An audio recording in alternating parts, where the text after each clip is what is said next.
What's going on, guys? Camcorder, welcome. Yep, you made it in first. And no, we aren't doing any wiring today, but we will be, and I will be sure to let you know, or I'll at you at the Discord so you know when we're doing the wiring. We did a bunch of wiring, but that was back when you were still working third shift, so if you're going to be around, you'll probably be able to catch out. But on the first set of fire pits we did a bunch of wiring. It worked, it looked pretty cool, but that's when I decided we need to do a new fire pit, so that's what we're going to finish today.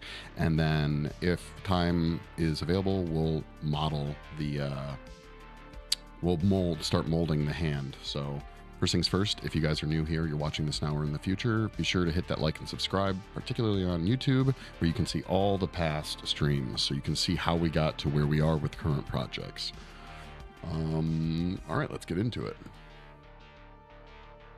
But bam, our fire pit, guys. So, we sculpted the fire pit, the actual pit itself. Always fun to watch man create fire, exactly. So we sculpted the fire pit and we molded it. It's all done. The scale is much better to fit the armsy now. So now we got to finish the flames. I've been working on this a little bit off stream to get kind of the final look. It's been tedious, I'm not gonna lie. These flames have been a pain in my butt to kind of figure out how I wanted the flames to look. But now I'm pretty happy with them. Well, not always, but in this case, yes. Gotcha. So we're working on some smoothing right now. So you can see up here, I've gone through and I'm trying to remove some of the what's the word I'm looking for? Like tool marks, basically. We don't really have that much further to go on this. So then we'll do some cleanup, and then we're going to be doing some smoothing, and then we might even build out the mold walls for this today, because I really would like to finish it off. And you guys can see here, this was our first iteration, and you can see scale wise that it is, or was, much smaller. The scale was just off too much. And then this kind of was our first set of flames. You can see just like the flames themselves, how much of a difference in size and style. I really like this style more. I never thought I'd be finding myself having to sculpt something as tedious as a set of flames, but alas, here we are, and I'm pretty happy with how they look. So, but again, original fire pit compared to, you know, our current version, significantly different in size. So, yeah. So here we go.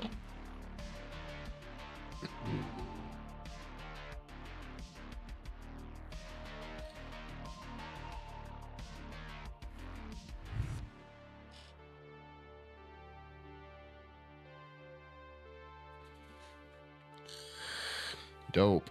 Thank you. It's coming along. Then we'll wire it. We're going to cast it. This was originally, we were originally going to do just like a clear shell and install all the LEDs afterwards. But for this stream, or not this stream, for this one, we'll cast it in a solid clear resin with the LEDs embedded in it. So yeah. You can chill? Awesome. Hell yeah.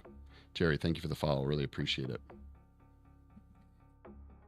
And yeah, don't get mad. Thank you for the follow, guys. Really appreciate it. Like I said, you guys can check me out on YouTube as well. You can see how the projects have gone so far. So,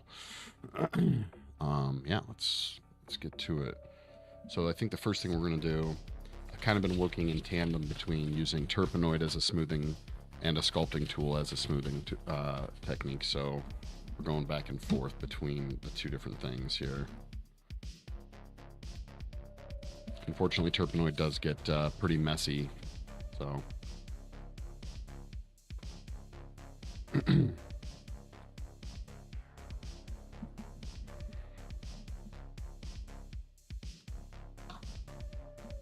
And you guys, if you guys have hung around before, you'll know that Turpenoid is something I use pretty often as a chemical smoother for clay. It's classically used to clean out your like paintbrushes if you're an oil painter, but it works really great for smoothing. Stronger than alcohol, which is something I'll use pretty often too, but it's stronger, so it eats away at the clay even faster. And miss the objective. Yeah. Gotcha. I do want to tilt this. Let's see what's the best way we can do to tilt this. Something about this high. Looking around here real quick. Ideally, it would be something heavy. Hold on one second.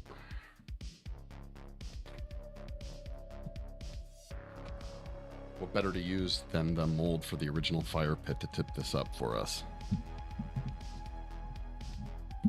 Bam, look at that. And it won't slide around. So, win.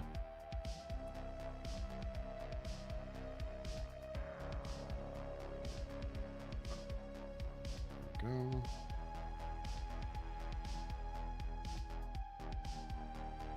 Yeah, I'm going to have to turn on manual focus here. Hold on a second, guys.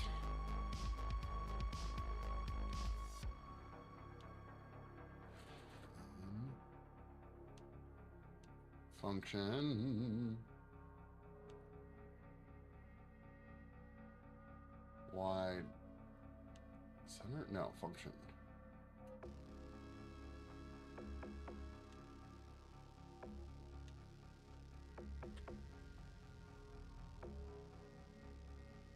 There we go. That'll work. Okay. Is it going to focus? No, come on. Come on. Come on. Get with it. Okay, cool. There we go. Should have probably gotten all that focus and garbage figured out first, but alas, I didn't. Sorry, guys.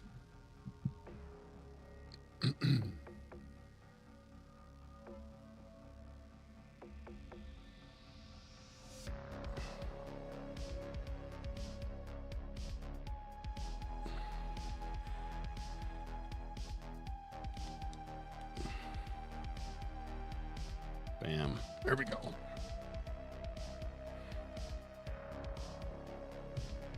Just want you to kind of be able to see a little bit better of what I'm doing, so.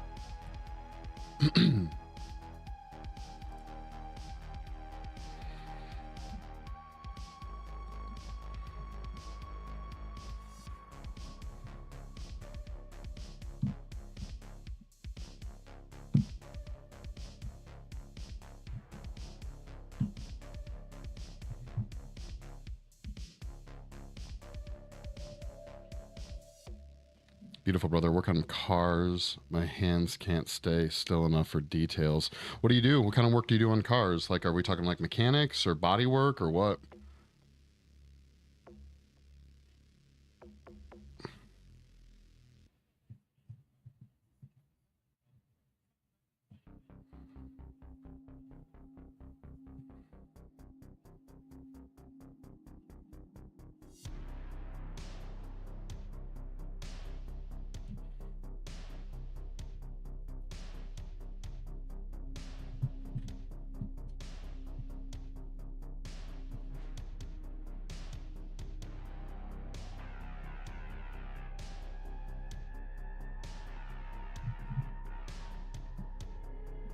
All the above.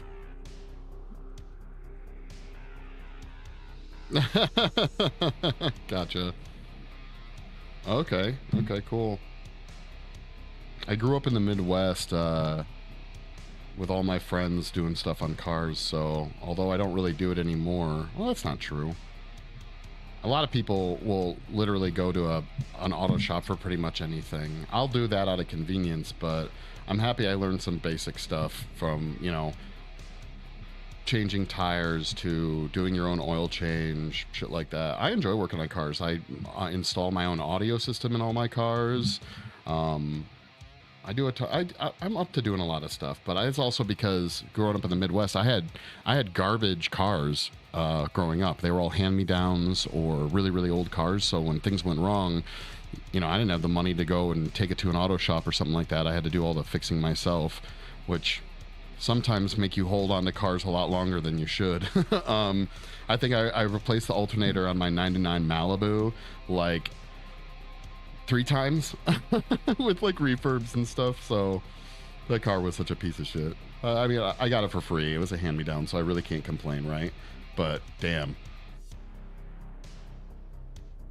Tesla cars need a generator to run electric that charges them. Yeah. So, yeah. I did a handful of body work too, but that came from my knowledge of just like working with Bondo and fiberglass, right? I never like did dent pulling or anything like that. I just bondoed over everything. Bondo is the cure for all. I have a fan of a few videos on my TikTok. Suspension. Ooh, yeah, it's something I've watched my buddy lift his truck, but I was drinking and not paying attention. I've never done that myself. Not gonna lie, totally been thinking about lifting my Challenger just because out here in Vegas, I swear to Christ, something about the West Coast, man, like, is that all their roads and entryways are not like designed for low ride vehicles. And so you're constantly scraping your car, your bumper or whatever along curbs, parking structures, like parking lot entries and exits and stuff. It's so shitty. I was like, I don't even want to lift it to make it cool. I want to lift it just for practicality reasons.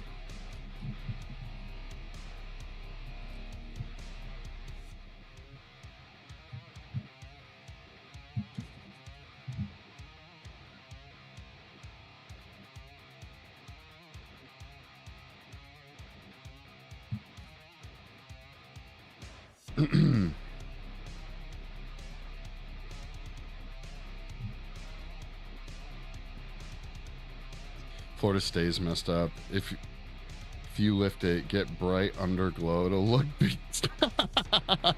Yeah, it's a 2019 black Challenger RT. I love it. It was my dream car growing up. Well, a Challenger was my dream car. Honestly, if I had it at a time and was still really like into learning cars, I would have looked for a classic. But either way, I'm so angry how low it is. Everything about how low it is sucks. Honestly, the lift part, I could totally have someone else do, but like, yeah, running any electric, I'm pretty comfortable doing that stuff. That's not a bad idea.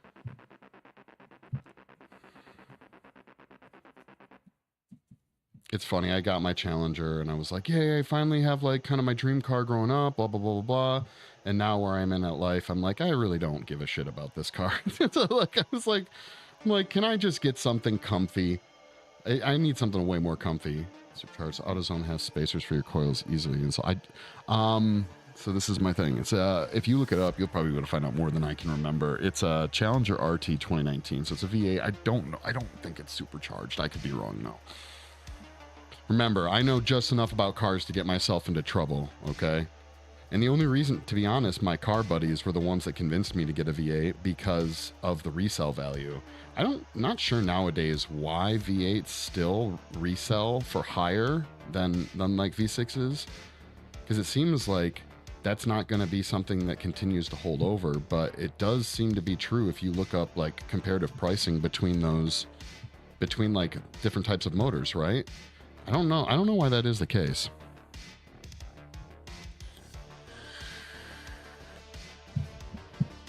More power? Yeah, but it also uses more gas, and with as like quote unquote eco-friendly as everyone's being, it would seem to me that V8s would be like, why? Like, why? You know, like I'm down for it. I love it. It's super fast. It's scary fast and scary powerful. But it doesn't seem to me like something in like 10 years that people are really going to want, right?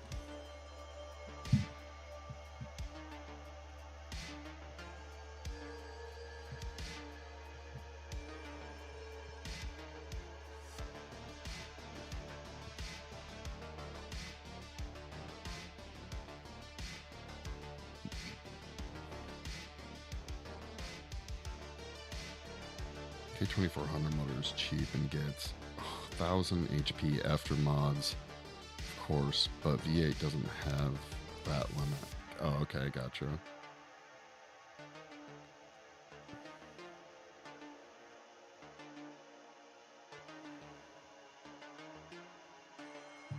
My wife has this, I forget what year it is. It's this little sporty Honda Civic. I want to say it's maybe like 6 years old, 7 years old, something like that. We got it when it was already a year old. And like, it's crazy when I have to have like my car in for work or something and I drive her car. It's this just little zip zam zoomy sporty little thing. It's really cool looking, not gonna lie. K24 is V6. V8 can run up to 1500 HP if done right. That's why. And the Civics are the golden race car, bro. Yeah, yeah, I've heard that. Yeah, hers is. It even looks like one. We got it at CarMax. She needed a car, and she fell in love with it because it's this like. You might have even seen it. It's like, I feel like it's a special stock model. It's like. Yeah, exactly. It's like lime green or like monster green with like a spoiler. And it's cool as shit looking, but you get in it and you just like fucking just zip zam zooming around. You miss your little Honda mostly because it was a manual. Oh, dude, I'm so embarrassed. I've never learned. Well, okay, here's the deal. I've never learned how to drive a manual. I learned enough to move a manual around, meaning like we had a car growing up that was a manual, and we held on to it for a long time, even though it was kind of a crap car, and no one really drove it, but we had to constantly move it around. Like, it was just taking up space. If you grew up in the Midwest, you know the type of car I'm talking about. Like, I swear to Christ, everyone in the Midwest has extra cars in their yard and stuff that they have to be able to move around. So I learned how to drive a manual as far enough to be able to literally, like, make it from one location to another. There's some really cool things about manuals I like. The whole idea of being able to, like, push it down a hill to get it started, that shit is cool. You taking line 4? No. Bro, see how I learned. Oh, okay, gotcha.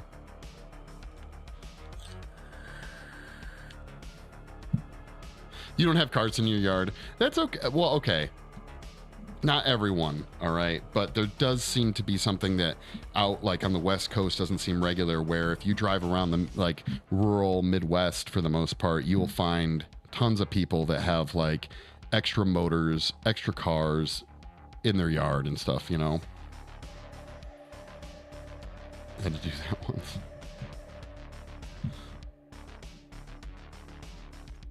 I know a lot of people like manuals, and I feel like it's because those are the cars they learn on are manuals, maybe.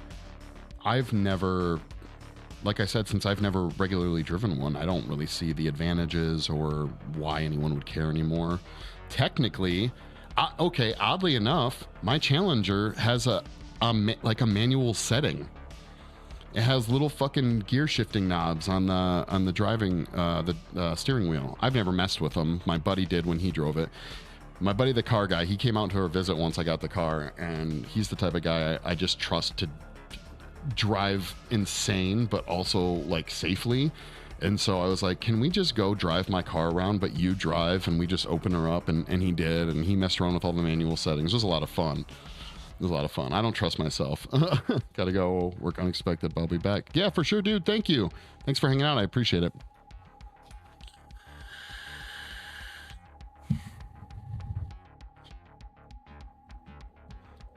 You're super raz, but I rarely use it because it's just not the same. Yeah, I'd imagine the little shifty knob things is not as cool as the actual like shifter. I don't like people driving. That scares me to death. No, normally I don't. But this guy, man, he I don't know. The amount of driving he's done and like how he grew up. I don't know. We grew up a long time. Like we were really young when we met, and he was just a gearhead from the like day number one. So I don't know. If I ever had to like it be in a getaway chase or something like that, I would want him as my driver. You know.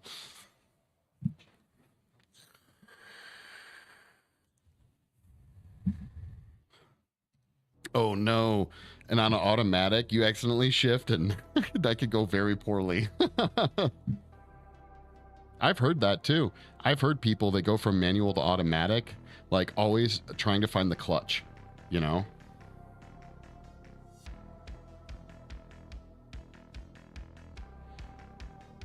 Have no respect. Most, I would say. I don't know. To be honest, Cam, I would rather deal with Michigan drivers over any other state I've lived in. Pennsylvania wasn't bad, but I think it's all about bad weather driving. Like, for example, if it rains a little bit in Vegas, or if it rains a little bit in California, everyone becomes the biggest idiot driver ever. So, but like in Michigan, for example, or Pennsylvania for that matter, when it snows or it rains, no one freaks out. People become really big idiot drivers when it's the worst weather. 12 fucking, inches of snow. Everyone is like, oh, I'll get through that. But out here, the smallest weather change, because they're so used to just being sunny weather all the time, that everyone just becomes an idiot. So I'd rather drive amongst people that are used to driving in bad conditions. And the Midwest and places like that where they actually experience bad weather conditions, I hate to be try to be an elitist here, but until you can learn how to drive in whiteout snow with black ice and constant storms and stuff like that, I don't trust you as much as a driver. I really don't. Till you have to literally correct yourself out of a sliding fishtail because of how slick the roads are. Yeah, I don't know. I'm here to gatekeep cold weather. What's up? Well, you know what? It's not much of a gatekeep. Out here, we don't really have cold. But we get, I have seen it snow in Vegas now, and it doesn't last. It comes down, hits the ground, melts, and it's like, hey, did it snow this year? Yeah, one time. Your mom does that. Gotcha. A single drop of rain in Cali and people instantly start wrecking. I know, that's what I'm saying. I did experience one time in San Diego. I experienced, which was crazy. One time in 10 years, there was actual slush on the freeway on the 15. It was at night, probably 7 o'clock at night, and it might have been in January. And there was legit a good amount of slush on the freeway. It blew my fucking mind. Very, very good at driving. Yeah. A single downpour of water and people are crazed. I don't feel like that in the Midwest. I mean, maybe you do, but I feel like everyone is used to crappy weather so much that if anything, it's the opposite. They're too confident. They're like, I can drive through this, But in a way, I think I'd rather, if I had to pick between being being on the road with, say, 200 too confident drivers or being on the road with too scared of drivers, oddly enough, I think I'd rather pick being on the road with 200 too confident drivers. You know what I mean? My tattoo has been set for September 23rd. Fuck yeah, good job. Congrats. Already paid the deposit. In different shop or same shop? I know it's a different artist for sure, but I don't know if it's the same shop or not. I know you said you were looking at a place that your husband had gone to.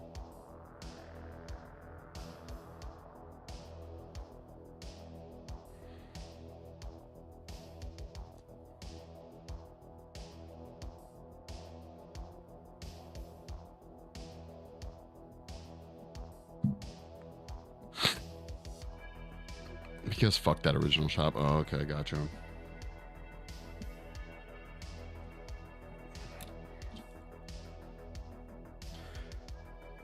You're gonna say fuck the whole shop when it was really probably just, I mean, I don't know, but I'm assuming it's just one artist who was being a douche, no? Unless he's the main artist, then yeah, fuck that shop.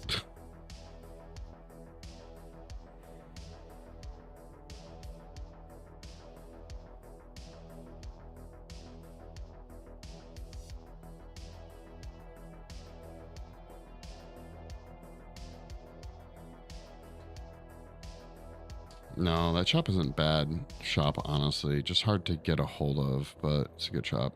You're just aggressive. Well, you're just pissed. I can't say I blame you, you know?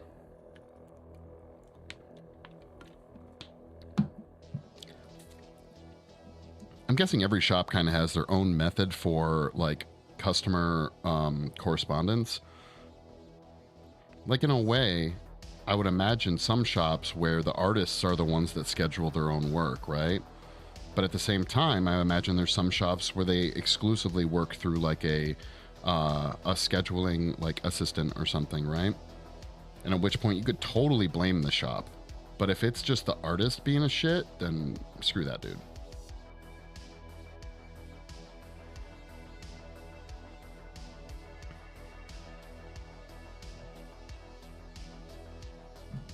Not a scheduler. What's what I'm looking for? Not like a secretary. But like a fucking, It's like the dude or the chick that works up at the front desk, you know? Receptionist, like a receptionist, right? A little more of a professional feeling. That's good. That one kid, thank you for the follow.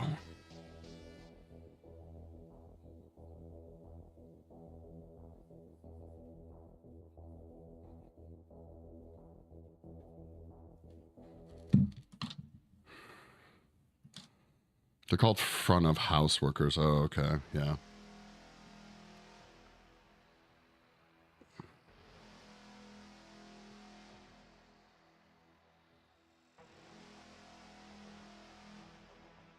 Black Dahlia. Black Dolly, the 86. Thank you for the follow.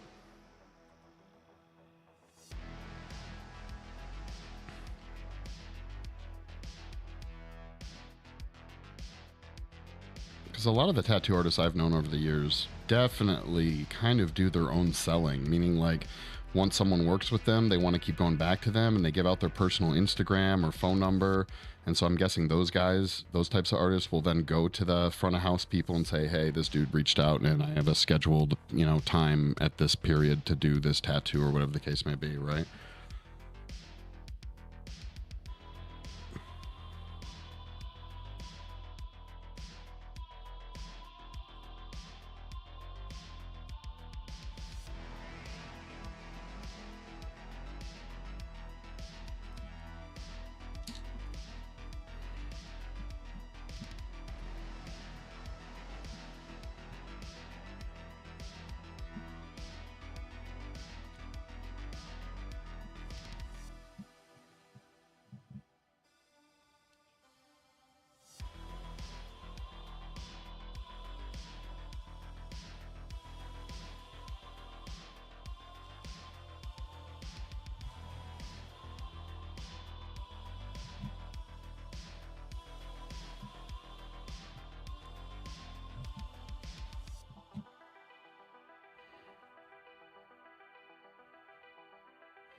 They just feel a little more professional because if I have any issues, I can just call the shop and speak to the front of house. Oh, okay. Instead of an audio recording telling me to reach out to the artist. Oh, really? So the one shop did tell you to do that. That's interesting. Okay.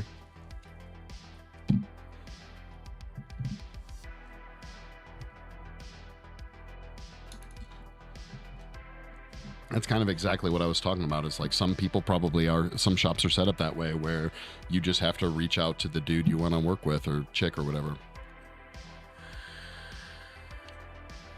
The artiste.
Dude, I can't wait to see this lit up with LEDs. It's going to be so much fun. It's going to be a while till we see it, but it's still going to be exciting.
Volume.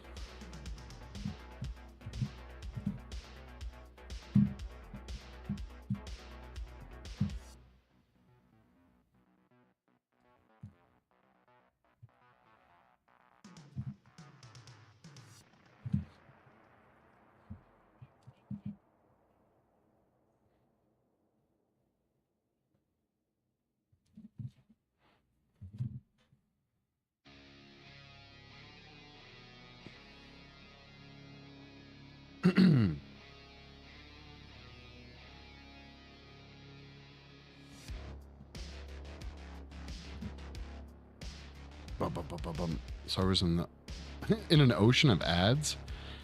If you think of it next time, Willow, will you do me a favor and time how long the ads are? Because they're not supposed to be that long. I forget what I have it set to, but I would love to know. Like, unless they're breaking them up into like 10-second or 5-second ads, I don't understand how people get like 6+ ads. And I'd really like to know. Yeah, they're like 2.5. You had 9. Oh, so they're all like what, micro ads basically, like really short ones? I would love to know how much time is actually they're running them for.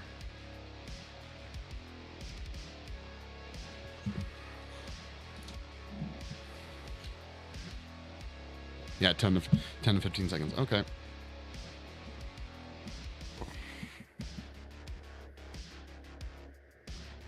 Well, now that I'm thinking about it, I wonder how long ads are like on TV. Aren't ads on TV more like 20 seconds to 30 seconds? I feel like you don't see as many ads. Like if you were watching, I don't really watch TV anymore, but back in the day, you would get, you know, during an ad break, which might be 5 minutes long, you'd only get like 3 or 4 ads, right? So they've just shortened all the ads to be stupid short, like 10 seconds.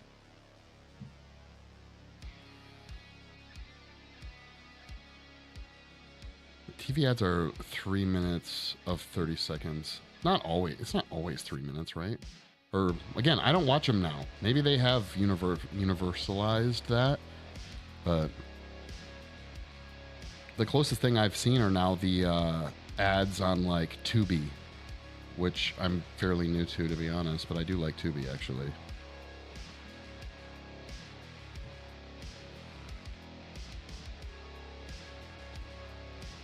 Shows are 30 to 40 minutes. Yeah, well, yeah. What are they like? Technically, if it's like a 30-minute show, the show itself is like 20 minutes or something.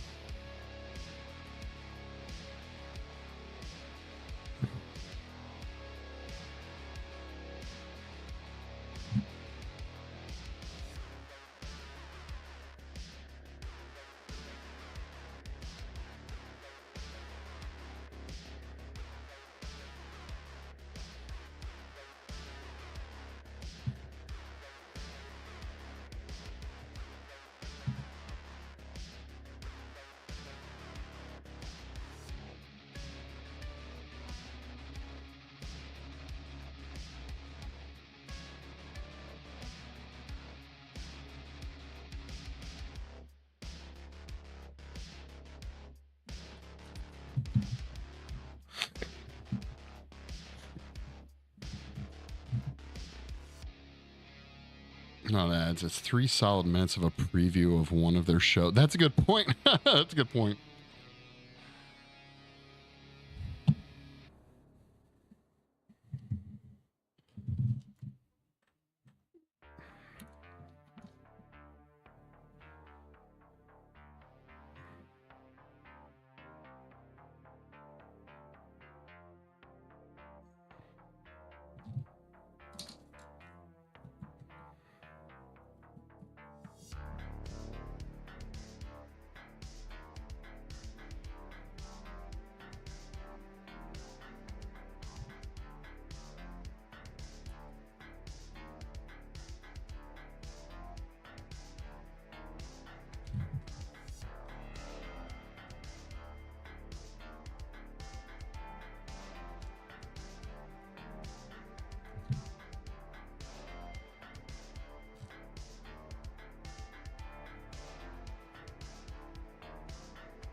Bam.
Hey, look how smooth them flames are.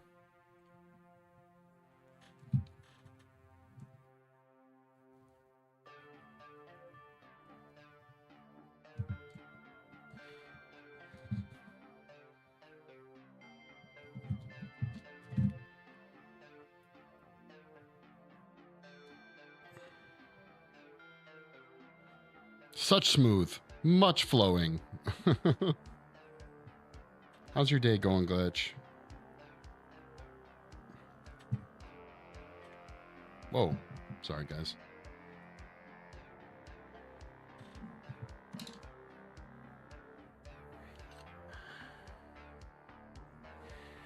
Demand Steve, he is right here, guys.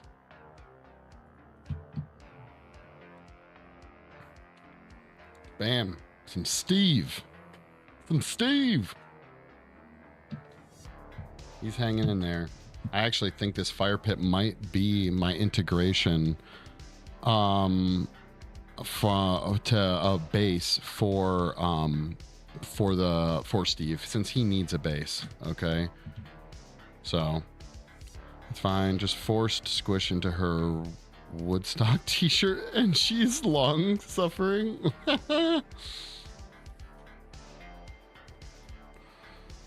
Okay, so guys, that's pretty much the sculpt of the fire pit, but I wanted to get started on making the mold. But to do that, we have to clean off, I don't know how much you guys can see, but there's a lot of mess from all the terpenoid that we were doing, right?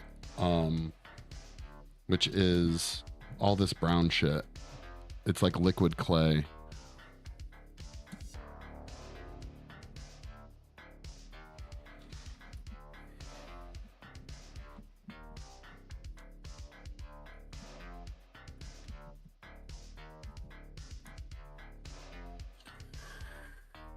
Shit. Hold on. Got to do something here. Ba-ba-ba-ba.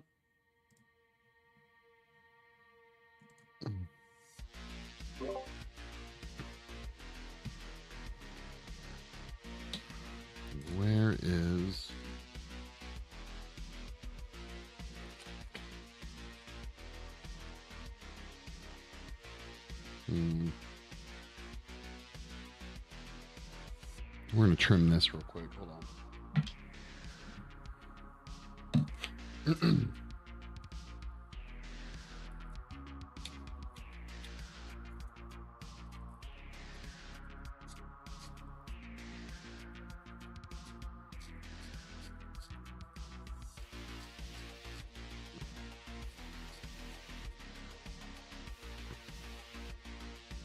There we go. So we just shaped it, right? So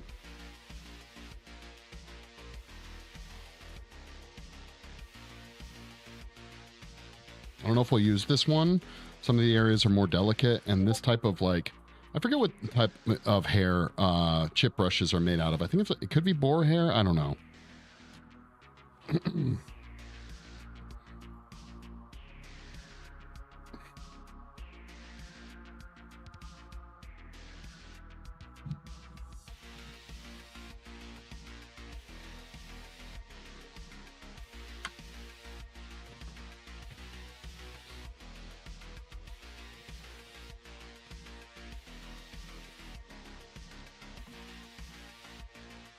Okay, where is my alcohol?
So remember, we're just cleaning off the excess like liquid clay right now. Or excess once was liquid clay.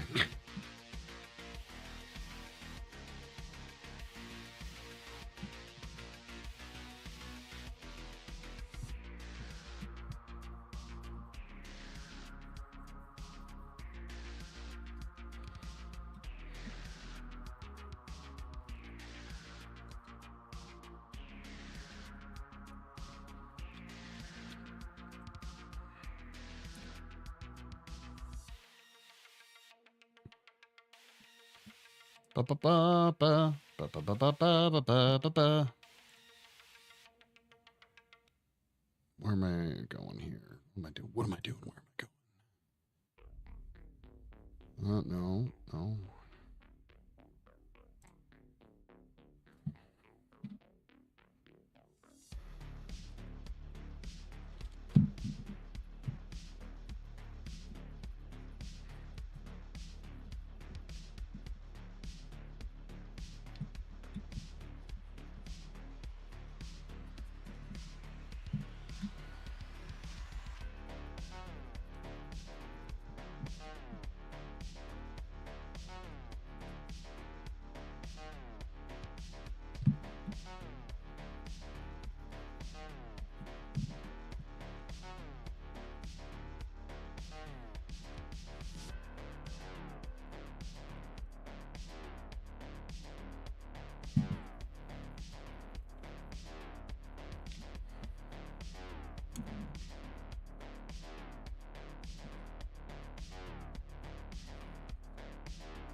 Okay, now we're working. Okay, we need to tilt this down.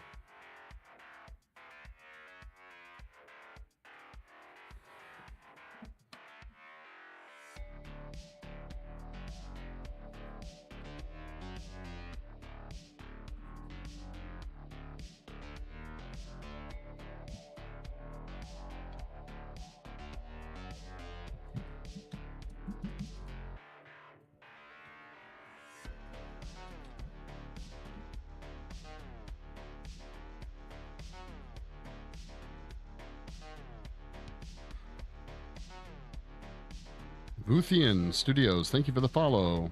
What do you do, Vuthian Studios? Am I saying that right? Vuthian? Vathian?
So unlike using terpenoid, now we're using the alcohol to do the cleaning, right?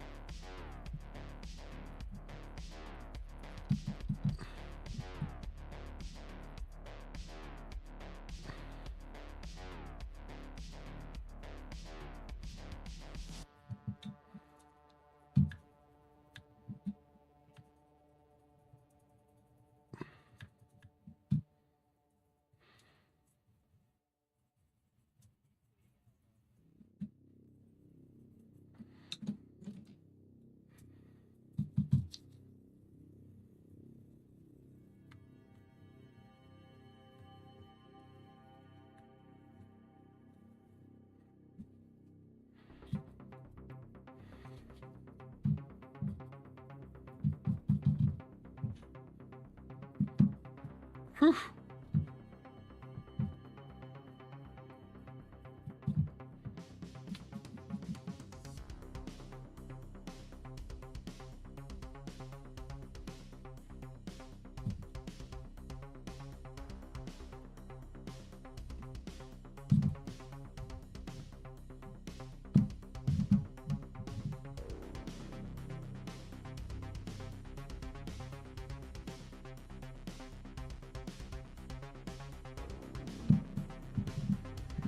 All right, what do we got? Just a little bit more, like from here to clean, and then we can start building out the mold wall.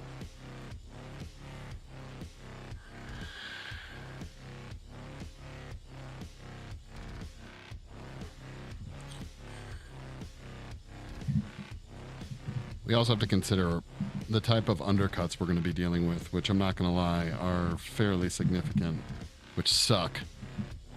That area is going to be tricky to get into there. Loco! Hola, what's going on?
I'm gonna wear my dinosaur onesie to my tattoo. Fuck yeah, take pictures.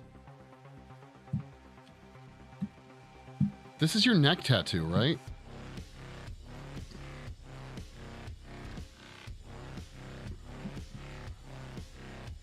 Did you okay the design already, Willow?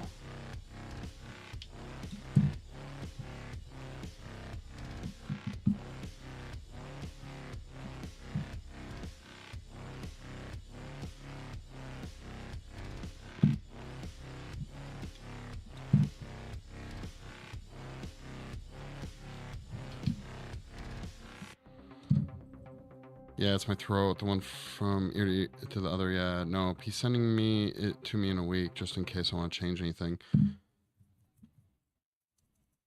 Oh, okay. Is he going to send you options or just send you like a one? How much did you give him as like a reference or didn't you?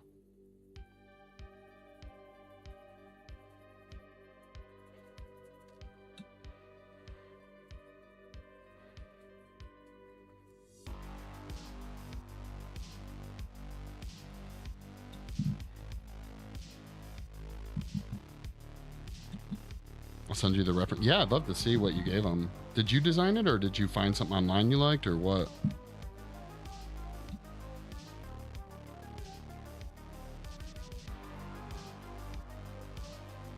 Thanks for the likes, guys, over on TikTok. I really appreciate it. I know, I kind of knew that like this fire pit and mold making stream was not going to be fun, but any and all helps. Any all love helps. Dude, that's dope. I found the design. You found the design you're going towards. Did you tell him what changes to make, or I'm guessing you probably had quite a bit of a conversation, kind of like about what differences and stuff you wanted.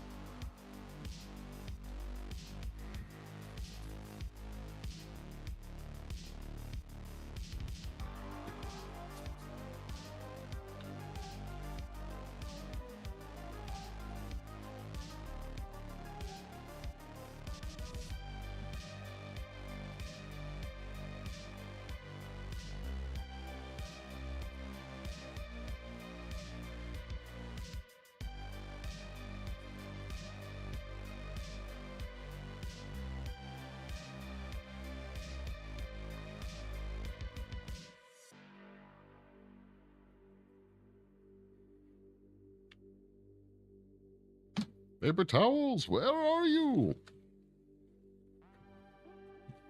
Yeah, I don't want flowers, so we're moving on. Like, hey, Cheryl, thank you. Thank you. I appreciate it. Yeah, I don't want flowers from those, replacing them with crystal shard. Oh, dude, that's way dope. Okay. The bottom, so it's awkward at the bottom. Is it gonna be black and white? Or are you doing color?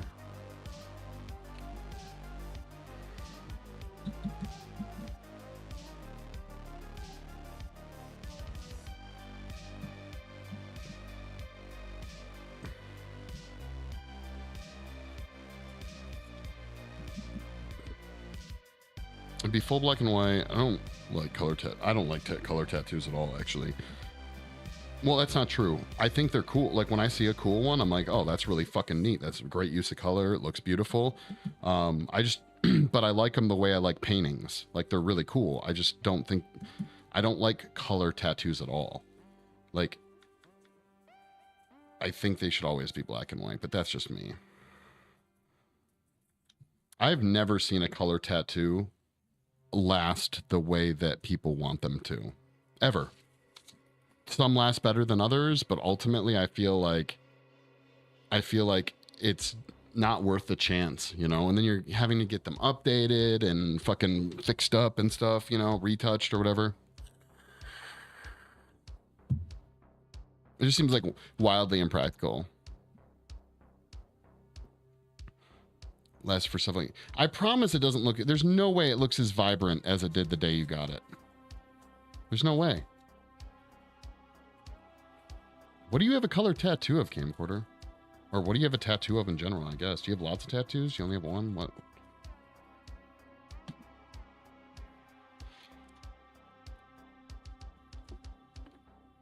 And like, how long ago did you get it done? I'm not talking about like 5 years. I'm talking like 10, 20 years, so on and so forth. Like black and white tattoos, when they fade, in my opinion, still look cool. The aged aspect actually makes them look cool. Aged color doesn't. It's been 5 years. Oh, okay, gotcha.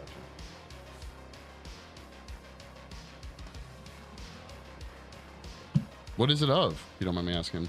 Blood has a full color sleeve, and that's since 2017, and the light colors are completely gone. That's what I've seen, is like, well, white is not really whites, but like, say, like yellows, light greens, things like that.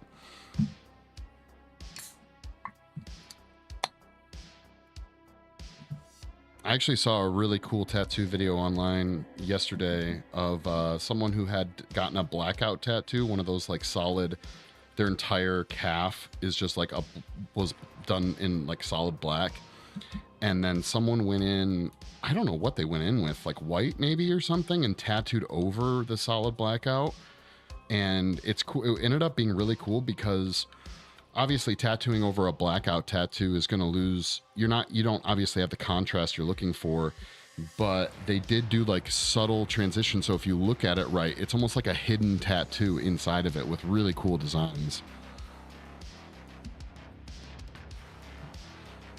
My mom has a full sleeve of only color, and every color is still there, and she got them on 24. The yellow did fade only slightly. I don't know, man. I'd have to see before and after pictures, because everyone I know from personal experience, just they do not hold up the way they should. My whole argument is that every tattoo will wear out. Every tattoo ages. It's unavoidable. Like, legit. Your skin continues to shed, things like that. So, but my opinion, and this is just my fucking opinion, black and white black tattoos look cool as they age. Color tattoos, I feel like, look less cool as they age.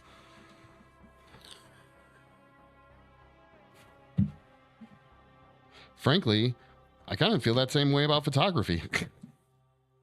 Color photos, if they are not archived properly, they start to age, and the colors are still there, but they don't look cool. But if you have a black and white photo, the same version, it can slowly change, but when it looks old, it looks cool. You get as much detail with color. I don't know.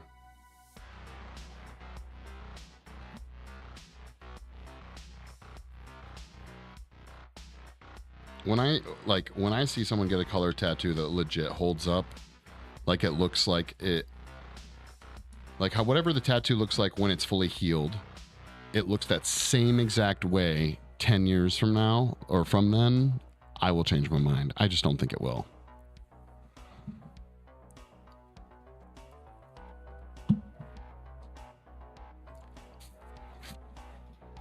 Okay.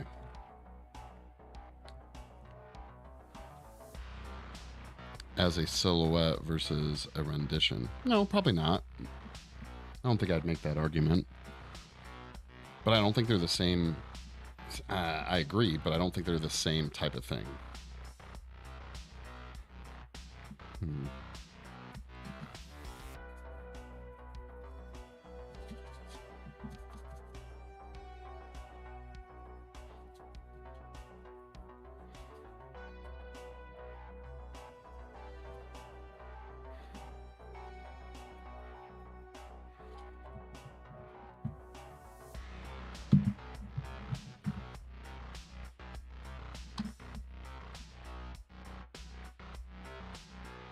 Your tat? It's a caterpillar with a skeleton, and it's X-rayed. That's pretty cool.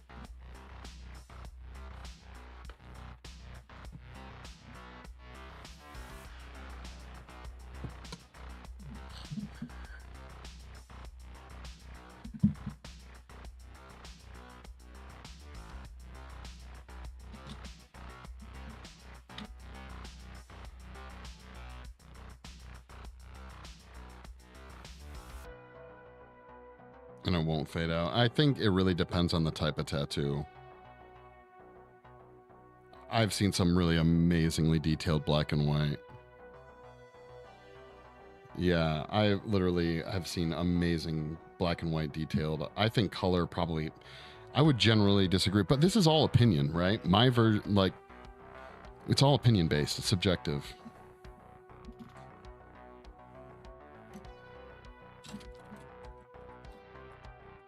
Grays are color. Well, technically they would be color. Not necessarily. Grays are... Depends on how you look at it. So, if you're talking about light, black is the absence or the absence of all color, thus the absence of... Oh, no. It's the absence of all light, thus the absence of all color. But if you're talking about color, black is actually the presence of all color. It's kind of weird. Yeah.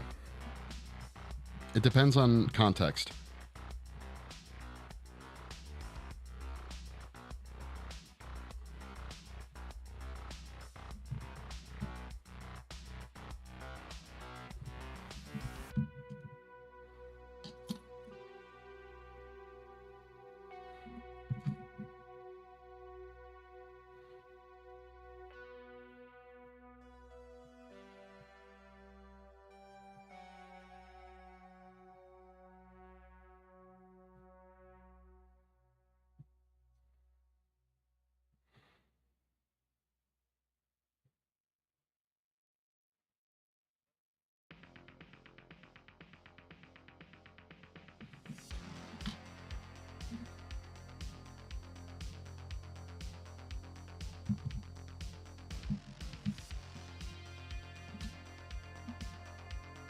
Yeah, it's all like I said, it's all just a matter of opinion, guys. Like, at the end of the day, some people like color tattoos. I just would never get one.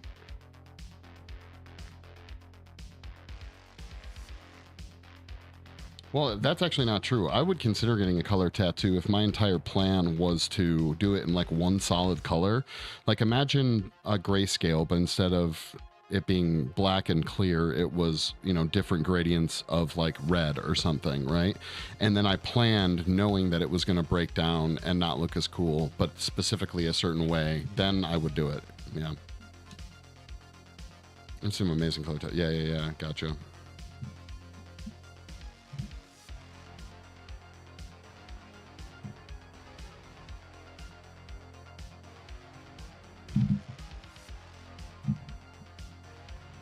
Yeah, there's no...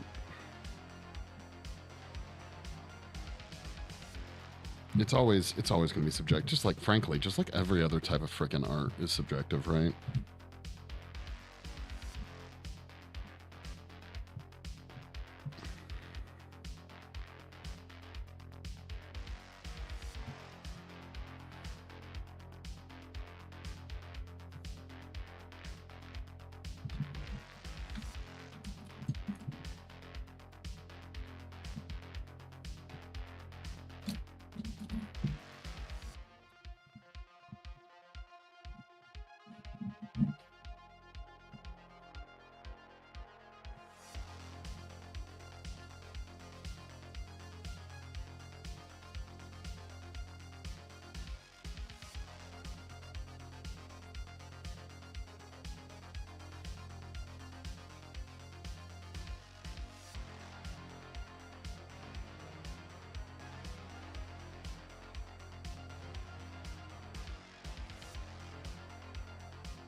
More than once. Yeah, I agree.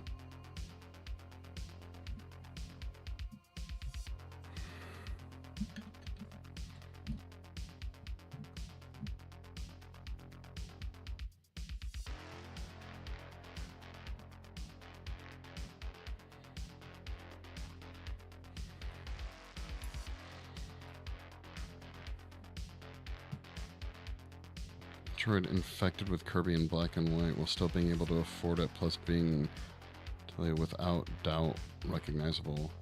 Kirby? I don't know. I feel like it would be pretty recognizable. I mean, there are going to be certain things that color is probably pretty important, but Just depends, right?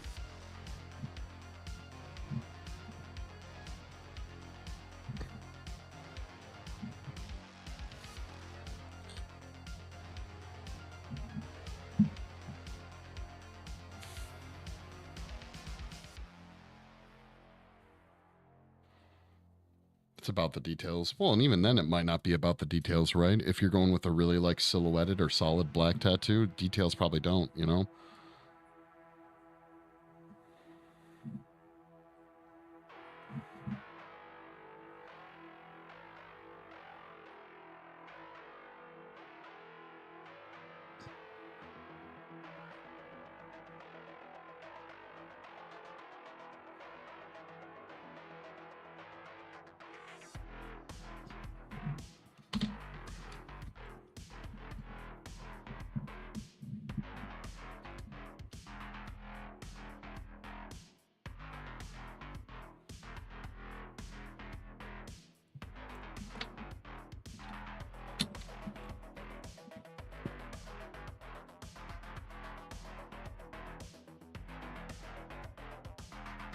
No, I don't know. That's a good point. That's a good way of looking at it. Yeah. I was my first thought went to like if there was because a rose wouldn't work, but like if there was some type of foul, like actually here would be an example, like a classic Mortal Kombat tattoo where the tattoo was of like Scorpion or Sub-Zero, but it was done in black and white. Being that Scorpion and Sub-Zero were literally the same model, but color was the only thing that defined them, you would have to guess between like a slightly darker gray and a slightly lighter gray to be able to tell like the difference between them, you know? Oh, dudes, I forgot to tell you. Apparently I just suck at reading because I got my fucking eye exam done and I barely need glasses. Matter of fact, what was it? It was 0.25 and 0.5 were my measurements, and they said that if both of my eyes had been 0.25, they insurance wouldn't even cover me getting glasses. So I don't think I'm gonna get any glasses. We'll see. They had like little sample glasses that they built out for me that would be like my prescription.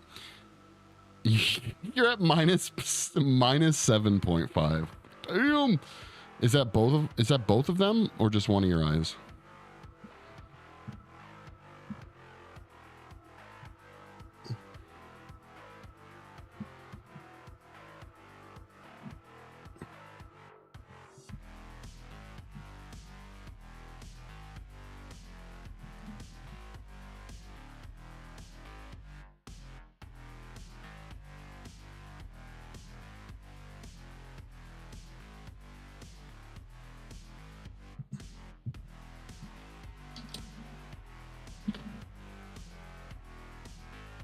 Maybe minus 12. Damn, both eyes.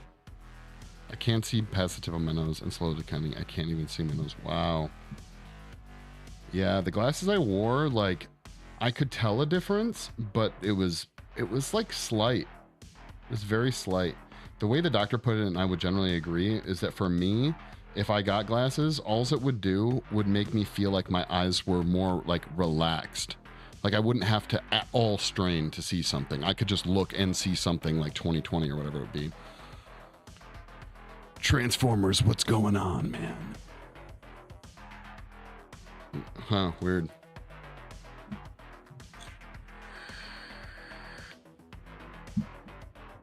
Minus 28 eyesight, so minus 12 isn't that bad. Yeah. I don't know.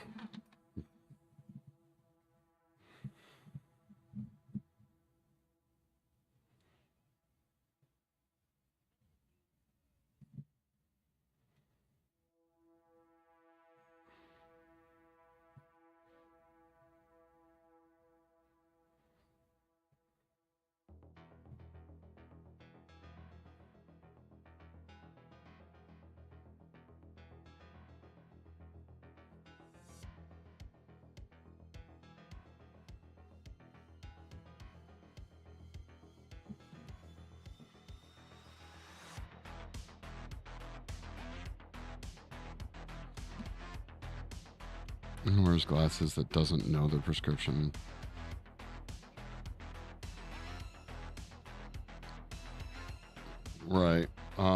Well, I know people that don't know their prescription. I know someone that swears by just going to like Rite Aid and buying like glasses off the rack. They just try them on until they see one that works.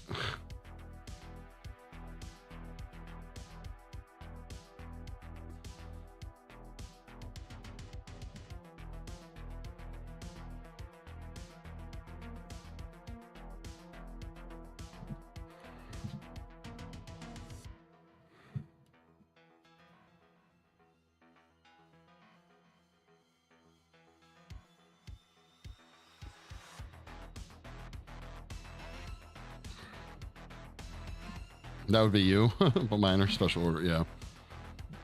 Apparently you can just go into Rite Aid, spin that little fucking thing around and keep trying them on until you can see what you want to see.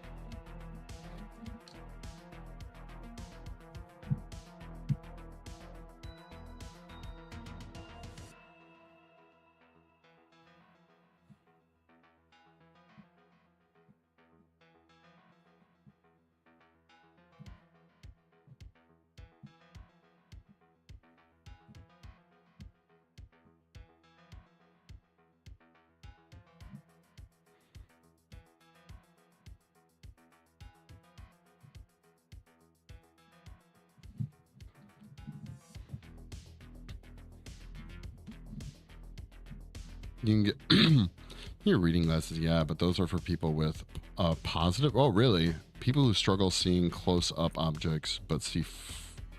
Huh. I didn't really understand the whole. I knew that my bigger problem was a little bit further away. Honestly, it was streaming that made me kind of look into it. Because of my setup where my computer is, where I'm trying to like read your guys's like chat and stuff. It's like, say, ooh, what is that? Like 3.5 feet away, me trying to read font or text on the screen. I felt like I was going crazy. I felt like I used to be able to do this and now I can't do it. And that now I did find out that I basically have astigmatism in one of my eyes. And then I get like a double effect. So I debated. Now that I have the prescription, I can go and get glasses whenever I want or whatever. And so maybe I'll use them for streaming. We'll see. I'm going to think about it. Because it does kind of HD things up, you know?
Once I get glasses, I can see your future for you.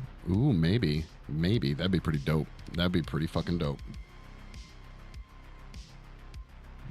I'm not gonna lie, once I had the test done, I basically felt like the doctor and the assistant weren't even interested in continuing the examination. Like, they were just like, you don't really need glasses. Like, they said it just like that. And I was like, well, okay. Then I asked, what did I ask? Oh, yeah. I was like, well, wait a minute. I've heard that if I get glasses now, that it, for my minimal prescription, that it will help me not need glasses, like stronger prescriptions later.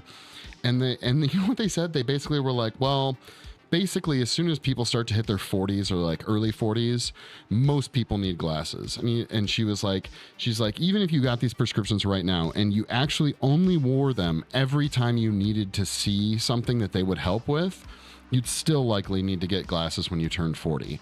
Or like around your early 40s. And so she's like, there's really not anything you're going to be able to do anything better. And I was like, wait, what the fuck? Okay, whatever. But once I started wearing contacts, I refused glasses ever again. Well, kudos to you. At least with the prescription that they were talking about, I would think I would only do glasses. There's no way I would do contacts. Contacts freak me out for obvious reasons that most people probably don't like to wear contacts, right? But I would definitely not get, until I needed glasses all the time, I would not do contacts. And even then, I would be very hesitant. I'd rather have like 18 pairs of glasses that I split up individually into different locations so I always have them if I need them than I would like to deal with like putting fucking contacts in. As an effects artist, one of the big things effects artists do is they love buying creepy monster contacts, and the only reason I've never done it is because I'm freaked the fuck out by putting shit in my eye. You've considered getting LASIK? Yeah, my mom got LASIK, but when she told me about it, she said that apparently doctors don't really like giving LASIK to younger people because it does get worse, like it doesn't last for that long. Or it could not last that long. And so if you end up needing it, they much rather do it when you're old so that by the time it goes bad, you're already dead. You'll touch your eyes all day. That's so fucked up. I don't like contacts because I'm afraid. Yeah, exactly. I don't want to touch my eye. I don't even like doing eye drops. But the only reason I can do eye drops is because when you do them, you can like just put them in the corner of your eye and then it goes into your eye, right?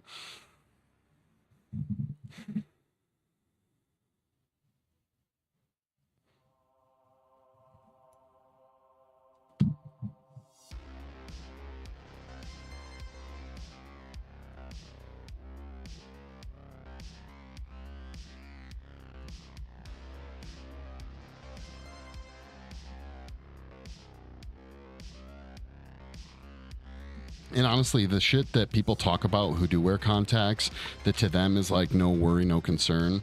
But like I hear the random stories about people who accidentally get their contact like stuck in their eye, or they forget that it's in there, and they even wear other contacts and shit gets infected. Like even if this is a super rare thing that happens, it just wigs me out. It just wigs me the fuck out.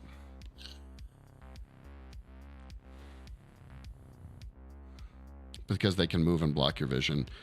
That doesn't surprise me, yeah.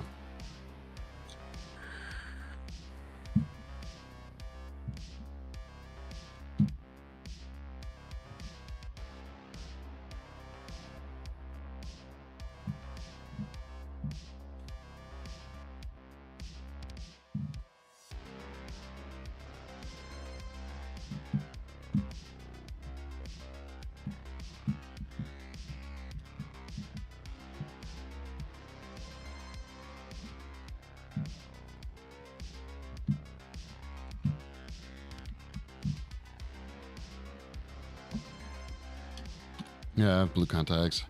And they're the worst. I can't see out of them at all because of the color. Well, I've also heard, I'm not gonna lie, like those don't sound that bad, but like the heavy duty like sclera contacts and stuff, the really crazy looking monster contacts, like there's so many companies out there that manufacture them without your prescription in mind. So almost all like automatically you're not gonna see that great out of them, right?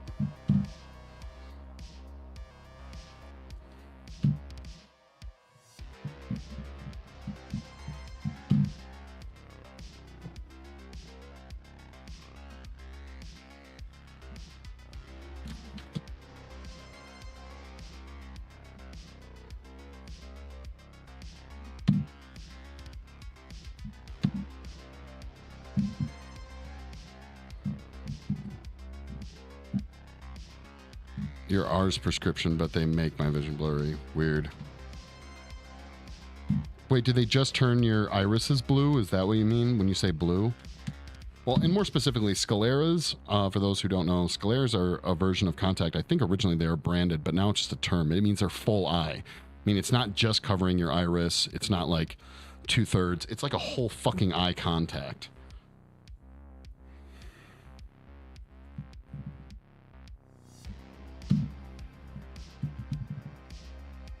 They make your iris blue. Okay.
What if you can't get it out? But that's the perfect example. You totally understand it then. You understand the not wanting to like touch your eye thing. Oh, wait, you're saying that's the only fear is just like not being able to get it out. Well, I don't know anything about contacts, so I can't say. But I would assume if you can get out normal contacts, why couldn't you get out the full eye ones? The thing that I always think about is a behind the scenes interview. I want to say that was like, who did Esquire magazine way back in the day did an interview with Arnold Schwarzenegger about his role of Mr. Freeze in that Batman movie. And if you guys look, I think it's when he is about to die at the end, he's wearing full eye scleras. And that wasn't even that large of the film where he had to wear them. It wasn't that long of like a shoot, but he talked about how miserable, no matter how much other makeup he had to wear, the contacts, the full eye contacts were the shittiest part. And it's like and he was wearing an extra suit that weighed like 175 pounds and all this other stuff, and he's bitching about the scleras. Yeah, fuck that. They burn like crazy. Yeah, it wouldn't surprise me at all.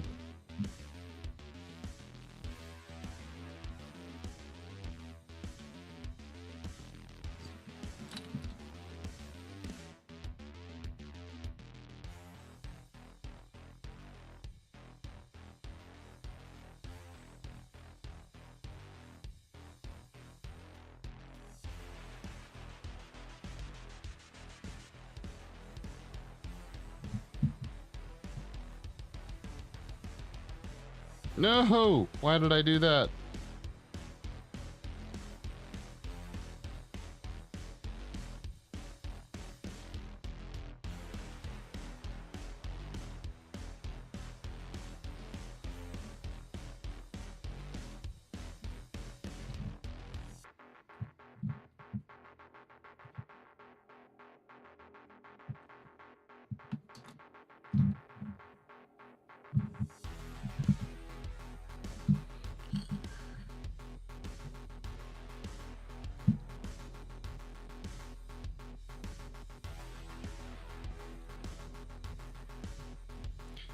Oh, I don't know if I missed it, but Carrie Ramos?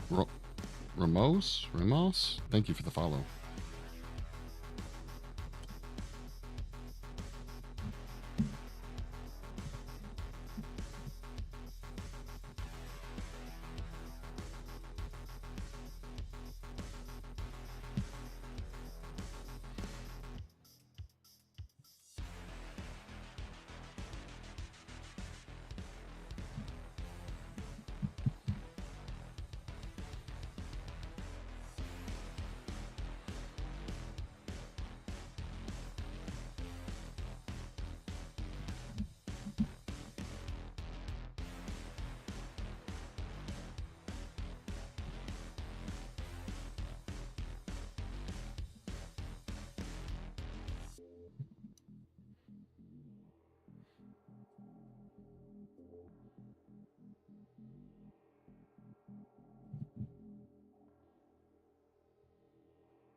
Bam.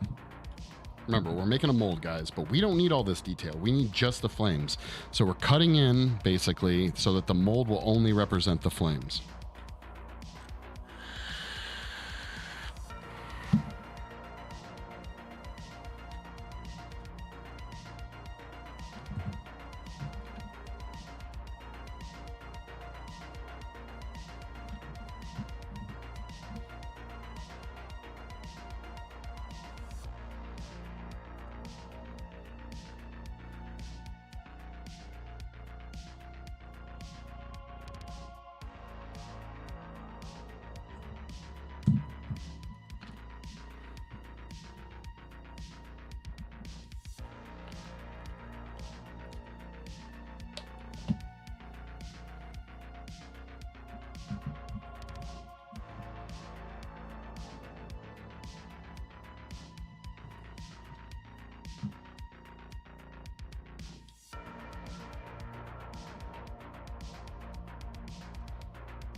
You could never, you're not talented enough for this. Psh, just practice. Just get them reps.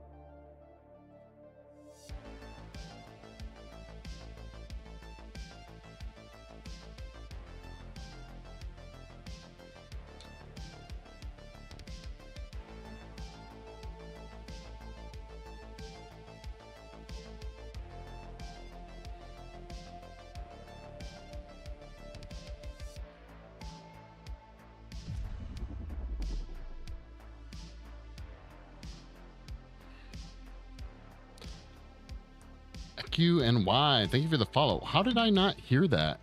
Why did I not hear that? That is BS. Why did I not hear that? Q. This looks sick for real. Yeah, it's coming along. Just wait till it's all lit up and cast in resin and it's burning. It's gonna look so fucking dope, dude.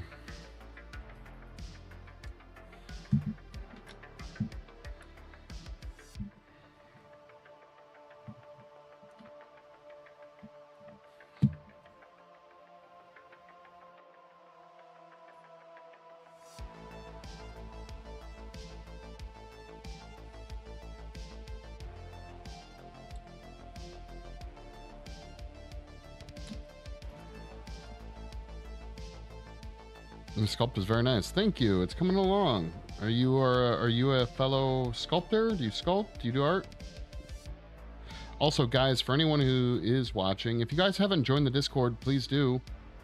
We're trying to build a community of like IRL artists and art fans of art. Okay.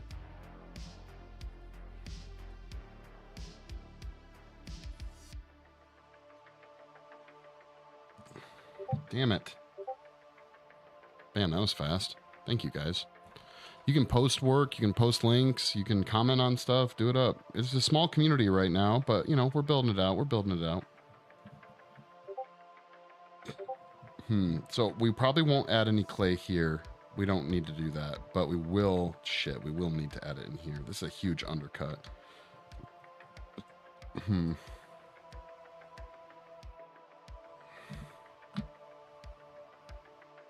Small but cursed. That's right, camcorder.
How long have you been doing this sort of thing for? I have been doing special effects, sculpting, mold making, makeup effects, all of that since I call dibs on being shorter than you. You're 4'8", Silas. Yeah, you can call dibs on that. I'm 6'5", so yeah, congrats. So my first life cast of myself that my pops did was when I was in second grade. And I've been sculpting, like I started doing more ceramic stuff when I was a real little kid, because it's what you can do in school. It's what you can do a little bit easier. But for a long, long time, in some fashion or another, been doing it for a very, very long time. What is that? I'm 36. How old are you in second grade? Like 8? Are you younger? I don't know. Whatever second grade is. Might even been a little bit before that. It was actually, no. I tried sculpting a pumpkin head.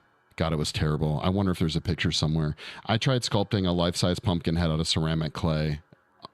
It's probably complete garbage. I don't remember exactly what it looked like. And that was before my life cast, so that would have been like first grade, something like that. So, young as hell.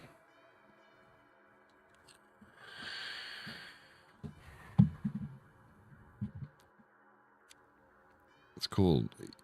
Yeah, what about you, Goth Boy? What do you are you an artiste?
Yeah, this area is going to suck. This is going to be one of the main undercuts. I draw and play piano. Nice.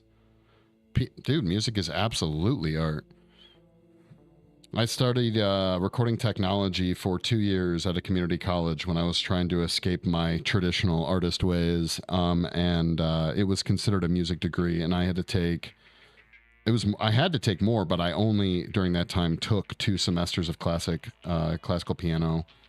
And I took piano lessons when I was younger, so I know enough about piano to know that it's any kind of music is definitely art, and beyond that, it's a pain in the ass. I don't think I had the patience for music, to be honest. So I took classical guitar.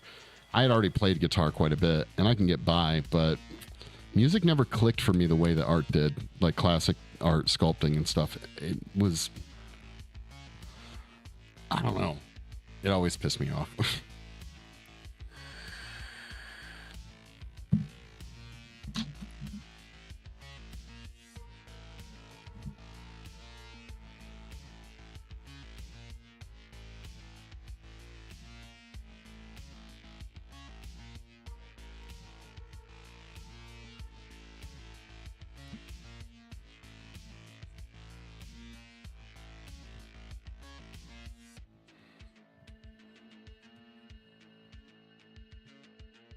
I'm going to put Shut Up River on a shirt.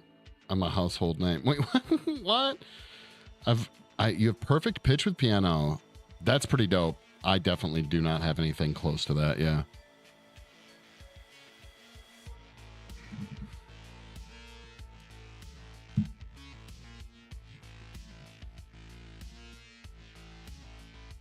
Dude, music theory is probably what I took most of my classes were like music theory stuff, and I was losing my mind.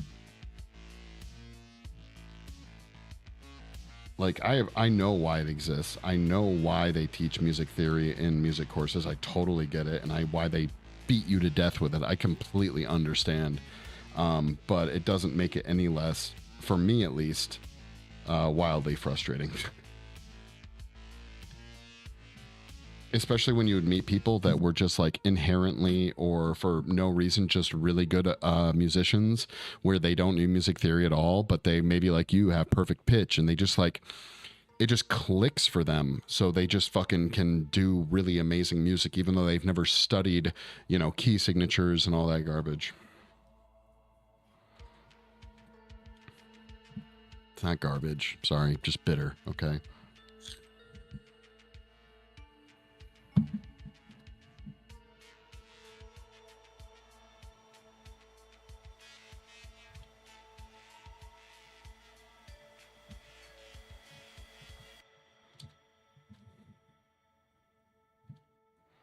And I'm not going to lie, a lot of the shit I learned, even though I studied it so fucking much, I don't even remember anymore. People say, I mean, really? I've been playing around 15 years or so. Damn. Shit, dude. That's awesome. Do you actually play the flute, Willow?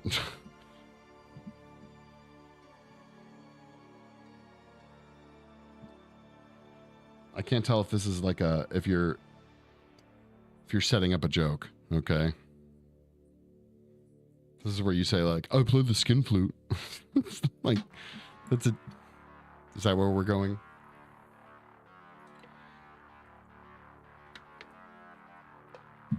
A flautist. Gotcha.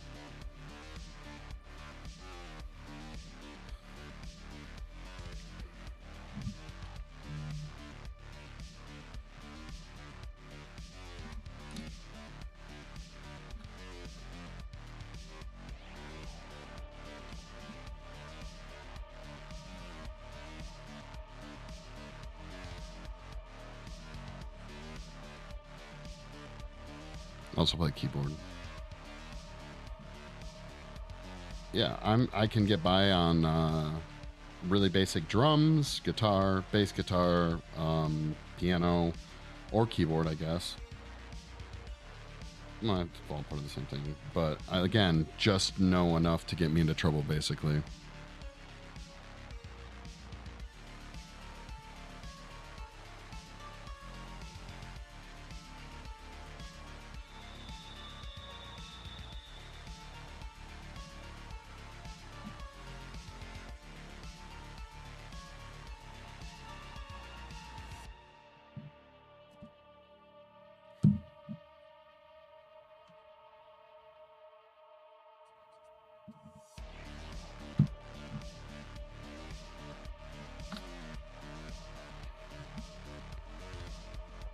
bought a Ouija keyboard, and when I was asked what it wanted to spell out was staying alive, I think I got a Ouija board instead.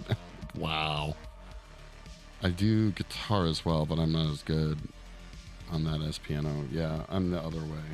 You can get by on piano, but guitar is probably a little bit more my jam. Mainly because, I mean, like, I feel like most teenagers, I really started playing guitar, or like kids, I guess, when I was really young. Maybe like 12 or 13, I started playing. By the time I was in college doing like recording tech, I had already been playing guitar for fucking 6 years or something like that.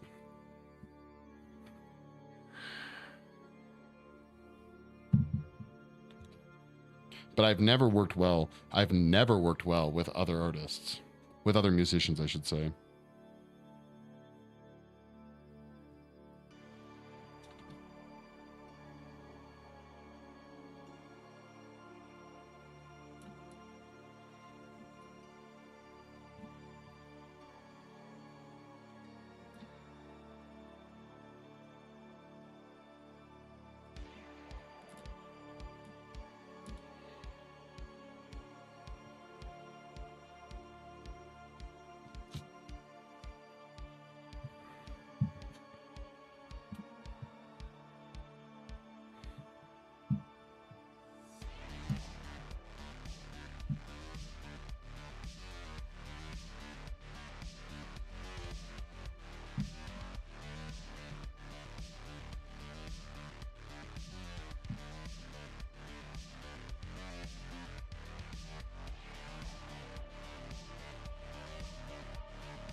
Like 4 songs of guitar, maybe 3 of them are Metallica songs. I know that feeling. I know that feeling.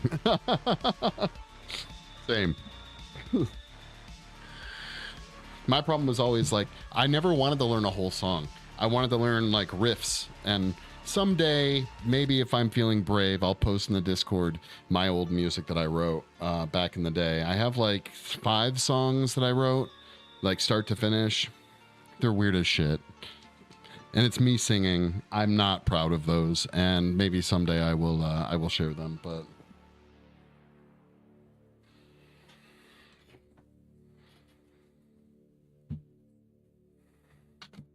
I think like the ideas for those songs were really cool, and had there been a talented person behind them, they actually would have been dope ass songs. But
you're trying to be like Van Halen? Hey, rock on. Rock on.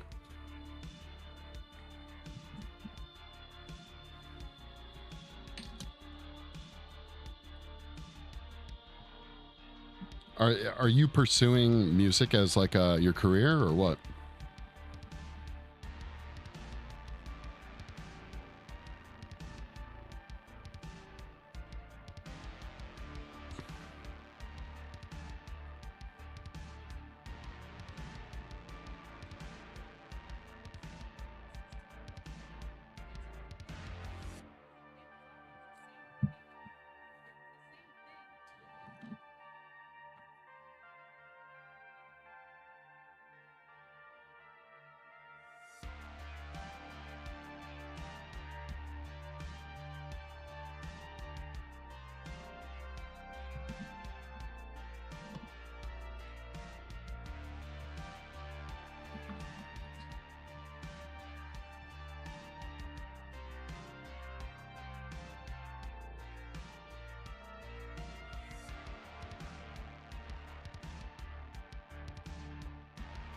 Whoa.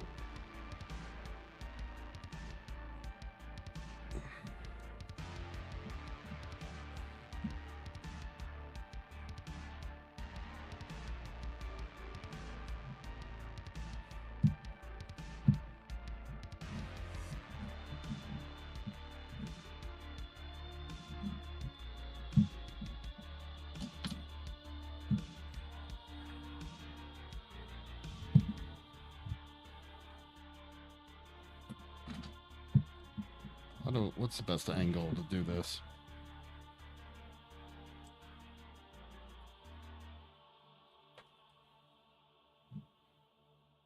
Sorry, guys.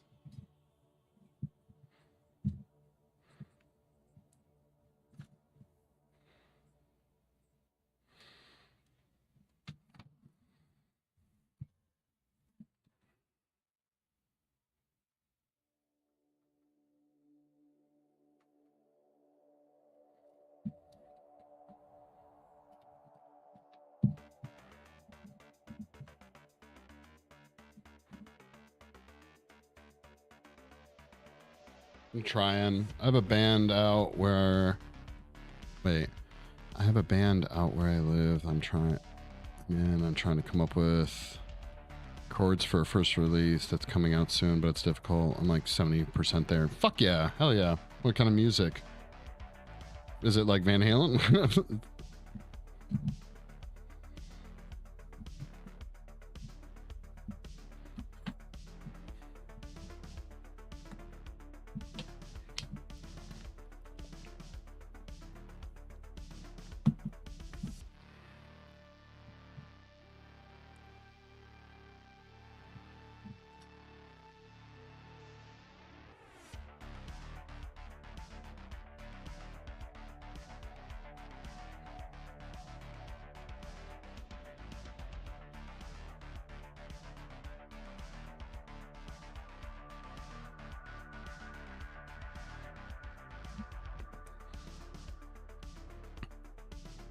Is that 23rd yet? Is that when you're getting your tattoo? What are you, just too excited? You just too excited?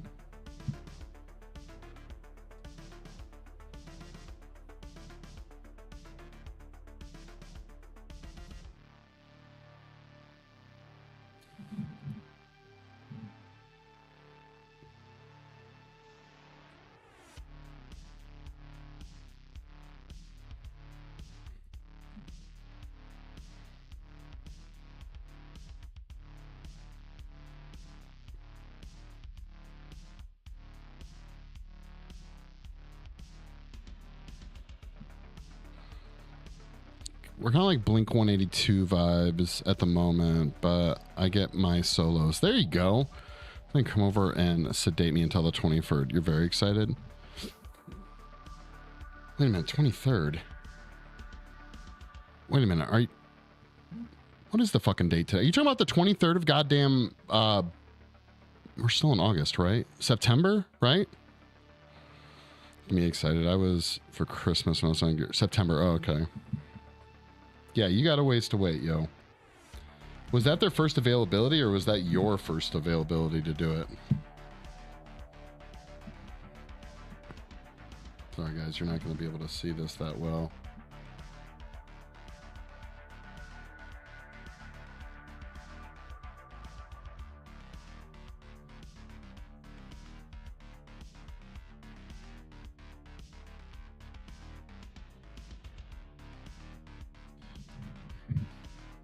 First availability. Oh, okay.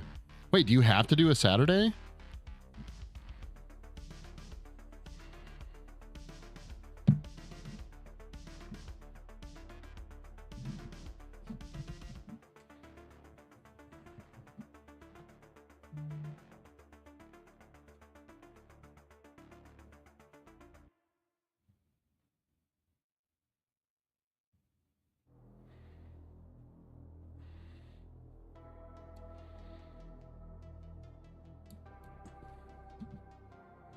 Well, it can't take time off at the moment. Oh, okay. Gotcha.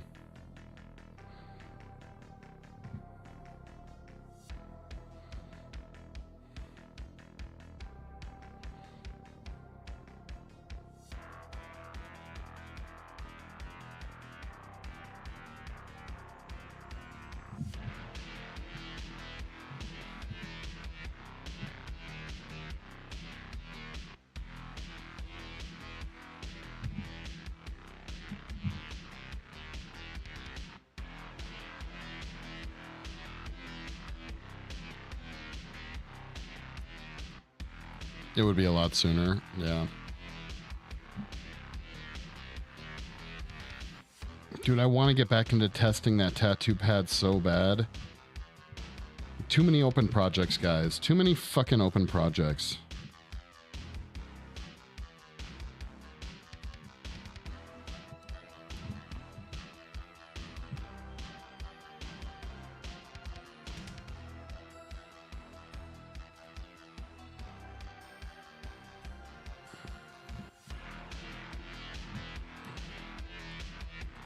Yeah, like the Crypt Keeper. Keep wishing. Keep wishing. There's got to be 8 billion Crypt Keepers you can go buy there, okay? Of any kind. Crypt Keeper is such a huge character. I feel like there's got to be a billion you could go get of anything you wanted. Large, small, animatronic, you know, whatever the case may be.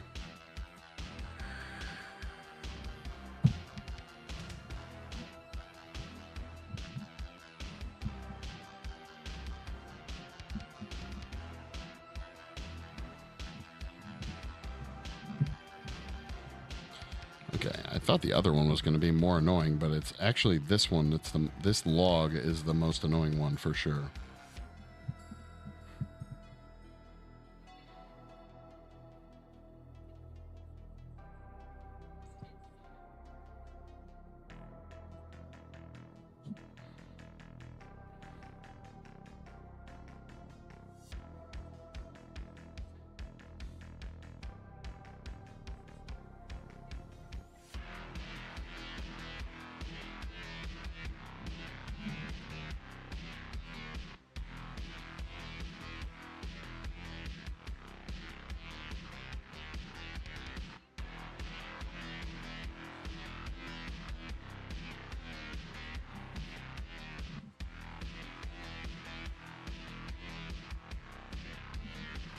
Damn it. Damn it. Yes, but they're not your quality. Oh, look at you. Know the way right to my artist's heart there, Willow.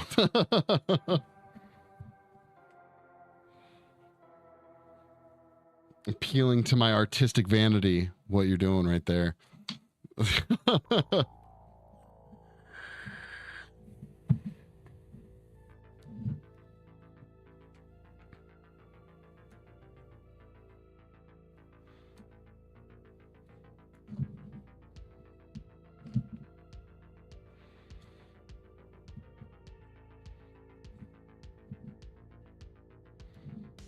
It's just facts.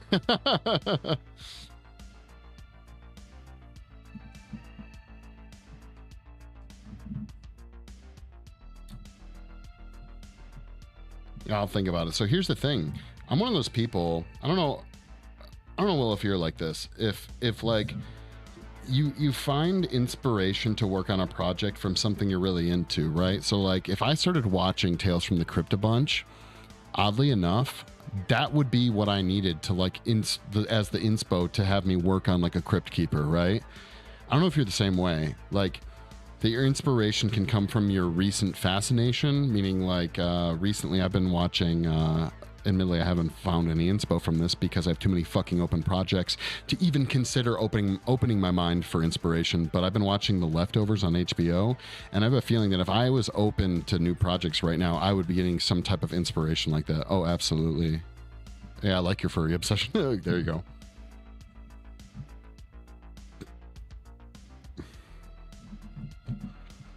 So, like, if I wanted to find inspirational work on Tales for the Crypt, all I would do is find whatever method I would have to use to watch a bunch of Tales from the Crypt, right? And then I would be super inspired.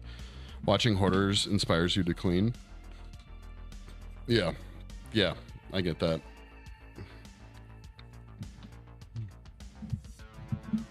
Dude, I wouldn't be surprised if that actually inspires a ton of people to clean or throw shit away.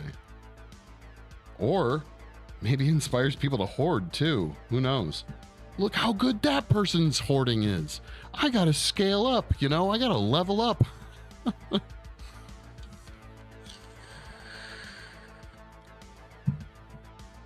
So does watching shows about people with cleaning-based OCDs. See, that's what I'm saying. So in those shows where they're like super clean because of their OCD, you're almost like, wow, I could be cleaning way better than I am. And you're almost giving yourself like a cleaning OCD.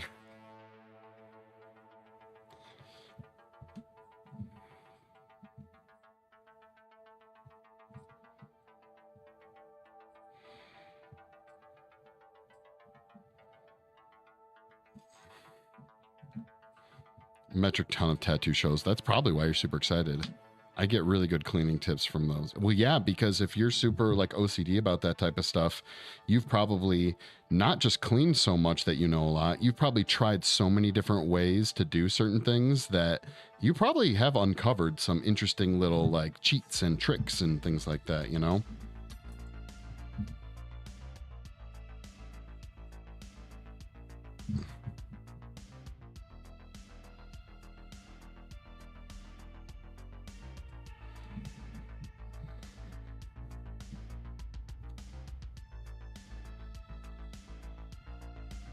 Gotta go clean now. I'm really good at getting stains out of things because of TikTok, right? I'm not gonna lie. I think the biggest thing I've ever noticed from watching type of shit like that is if you've ever gone down the like detailing your car rabbit hole on like YouTube and shit, that's super easy to get into that.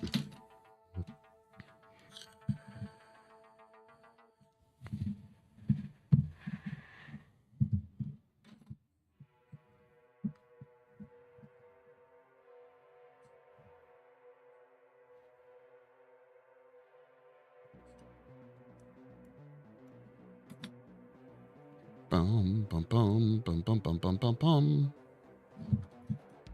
I go down the rabbit hole of cringe more often than not. The only reason I own a clay bar is because of YouTube, right? Yeah, exactly. I think the car detailing thing has probably made so many people buy, what are they called? They're not extruders, extractors. Extractors are like what? They're like wet vacs, but on crack. I think they're called extractors or something like that.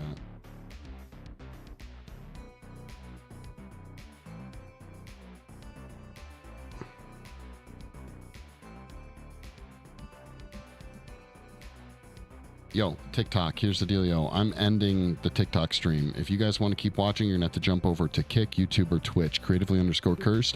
If you guys want to keep seeing like how the videos or how the projects were born, jump over to YouTube. All past streams and projects are on YouTube. So I'll catch up with you later, TikTok. Peace out.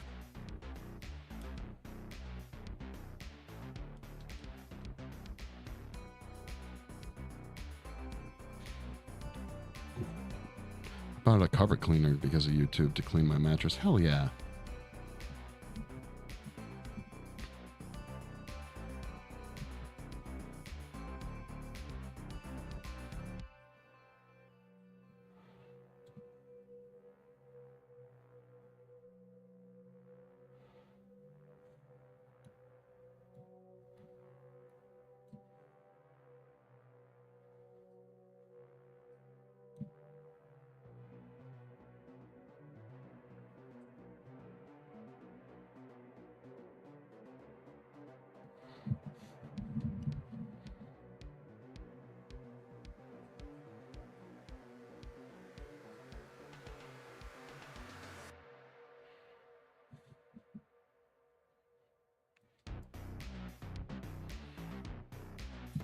The water you pulled, vial, for sure.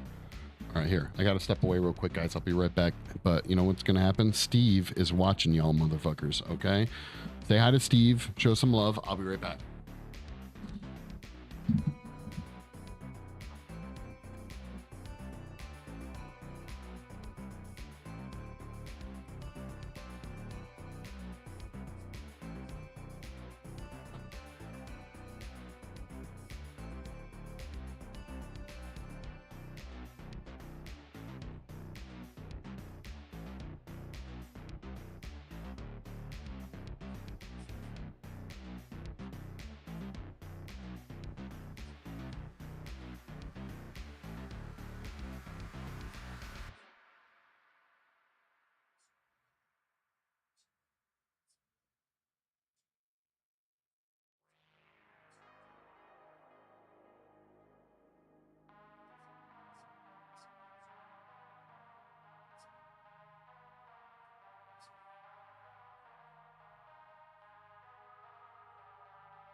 Bam.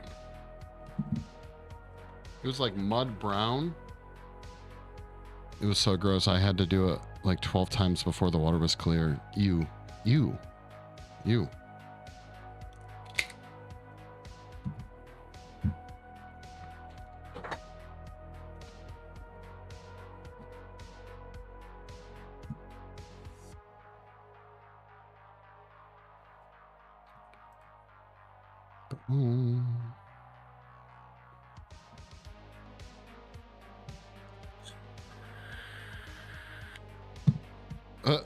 Hi, Steve. Steve says hi.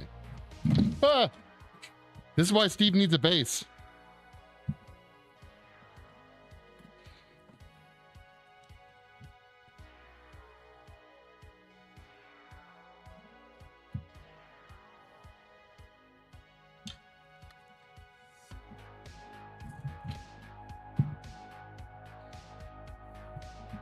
Abuse. He fell over because he's top heavy. All right, it's his fault, not mine.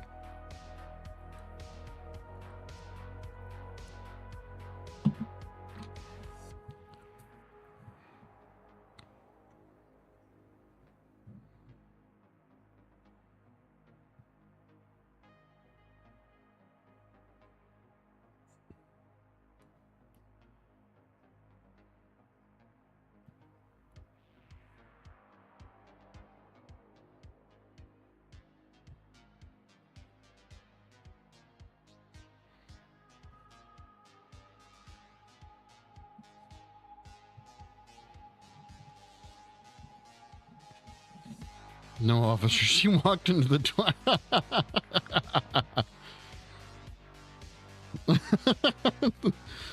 Fell on the knife. He fell on the knife 10 times.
sick kids lately? Wait, like kids that have the flu or what? Or like sick, like super awesome, sick kids. Fucking dude, that kid is so sick. Like that. What kind of sick?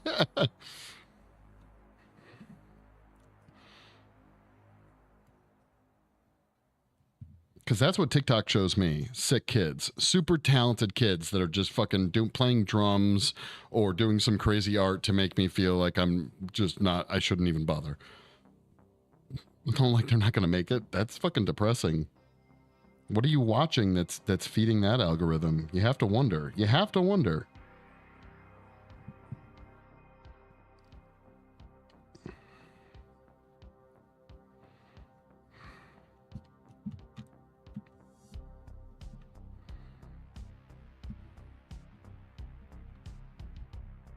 Also, Kevin. Have you seen Kevin? The boy that was being bullied on that platform? I literally have no idea what you're talking about. I've been trying to get my TikTok algorithm to only show me art and scantily clad women. That's my goal. Okay, that's it. Sexy ladies and art. A combination of the two would be ideal, but I feel like that crosses a boundary that TikTok doesn't understand. Oh boy, that was being bullied. I have no idea who that is. There's definitely something that plays into the algorithm more than your desires, because it doesn't matter what I like. I'm still being fed like either far right or far left propaganda. And I think it's TikTok's like really trying to figure out what my like political views are. Failing miserably at it.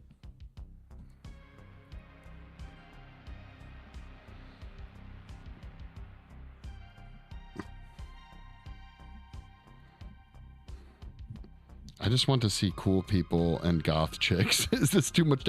You have to like that stuff.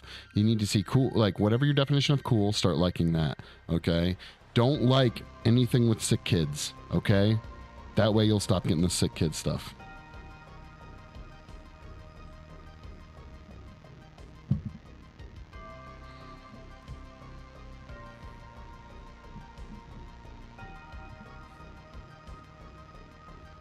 Oh, you're a mom? Here's a bunch of depressing shit to do with kids. I know, right? That probably is it.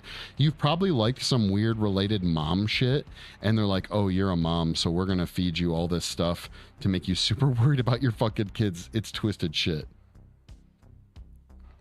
I've been trying to, like, fuck with my algorithm, honestly. But it's not just what you like, it's what you watch. So if I do get pulled into a random ass fucking video about far left idealism or far right idealism, it's like, oh, you liked this shit, but you watched this shit. So we're going to give you this shit. Yeah. Take that. You actively avoid mom shit.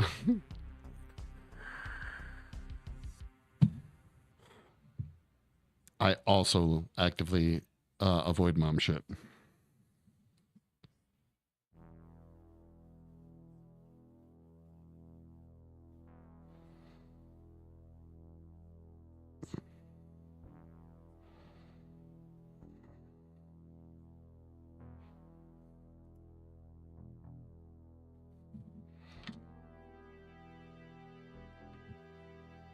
Where is the one? I'm so tired of losing all my sculpting tools, guys. I don't want to listen to Beck from Michigan talk about gentle parenting. Well, I gotta be Michigan. It is. It just is. It's either that or California or something like that. Gentle parenting? What? Hey, how do you know Beck doesn't have some good ideas, okay? How do you know? You don't know. Maybe Beck knows best. Oh my god. Rudder of my spine. Yeah, I can't blame you.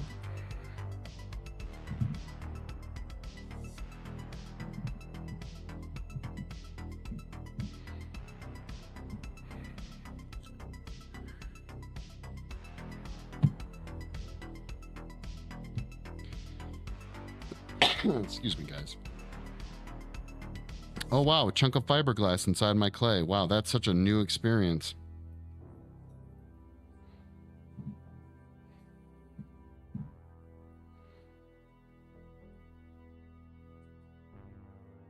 Peel out your meat cocoon like a fly? What?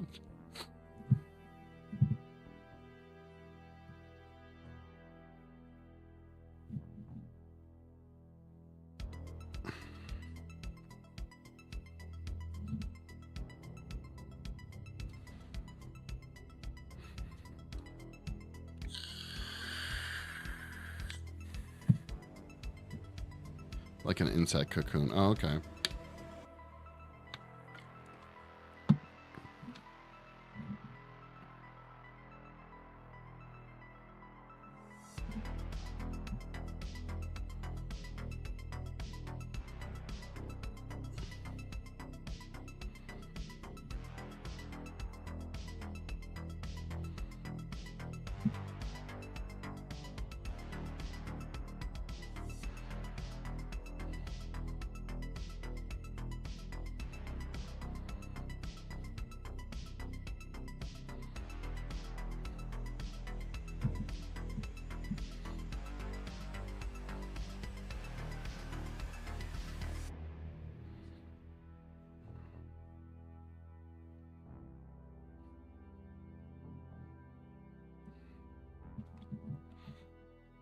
A while back, Beck is trying to tell Cooper Cotton to kindly stop screaming like an animal in the middle of a 5-hour fight or flight. I'll be over here with my fuck around and find out parenting style.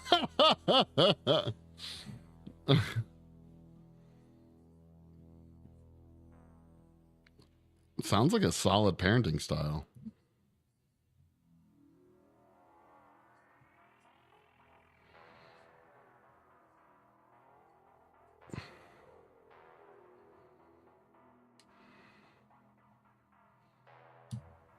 Son of a bitch.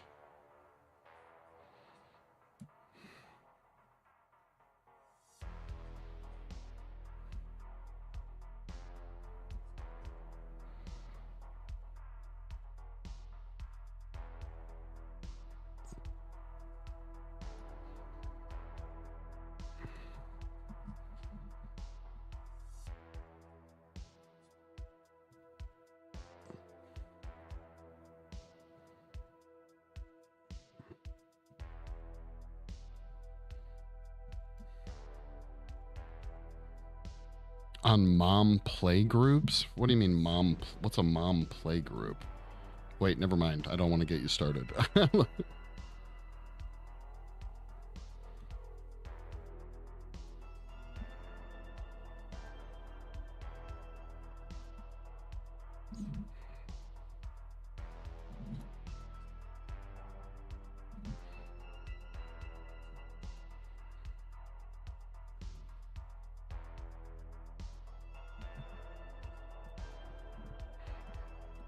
Bunch of moms get together and have a cheeky day drink, hold their kids around like monsters. Hey, that sounds like a good time. Palmer clay, that are dicks but beans. Wait, well, I gotta make some veins on my color recipe tray. That are dicks but beans? Are you fucking writing riddles? Like, what does that mean?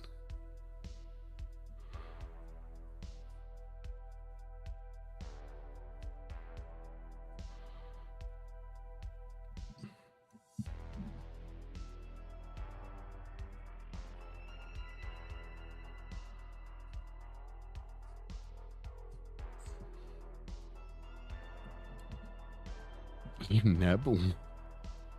They're just bean shaped. Oh, okay, gotcha. I'm stroking out, I think.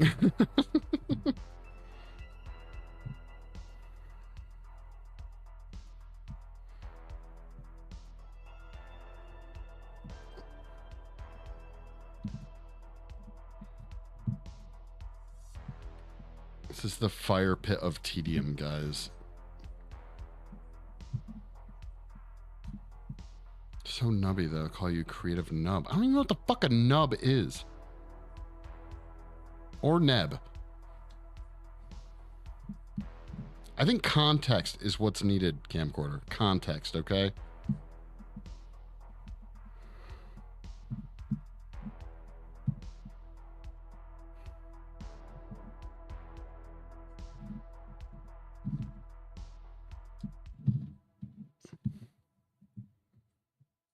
A simple nub.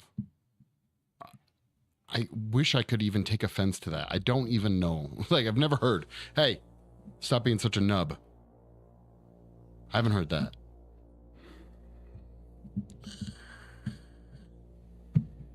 I mean, technically right now, it could be a good thing, okay? I don't even know.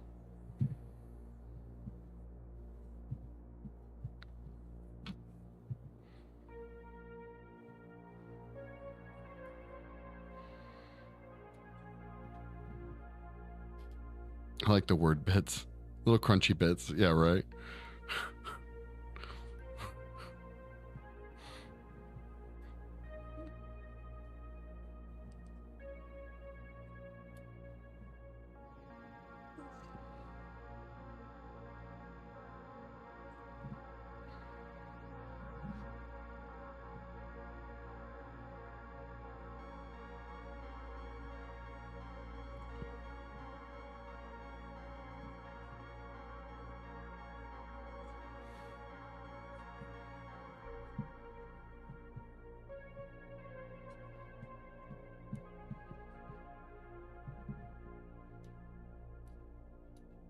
I call the fish eggs put on sushi bits.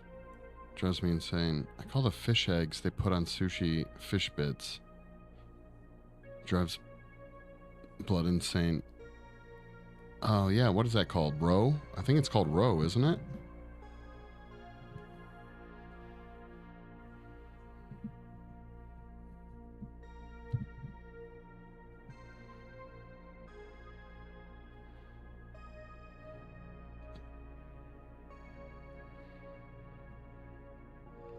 No, they are fish bits. Yeah. Hey, yeah, fish bits.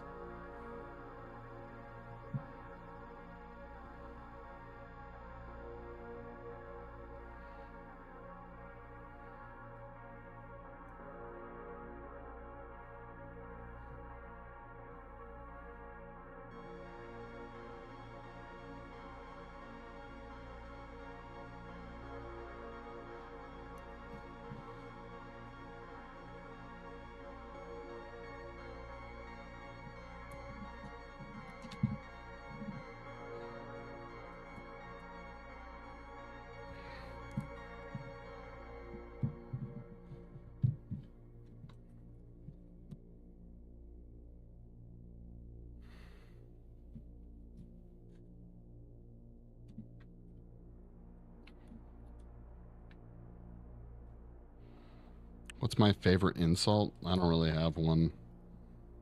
I use a variety of them. Most people I just called idiots, twats, stupid. I mean, like, if I thought about it, I would probably say things like they don't deserve to be breathing the same air as me, asking if they're touched, you know, things like that.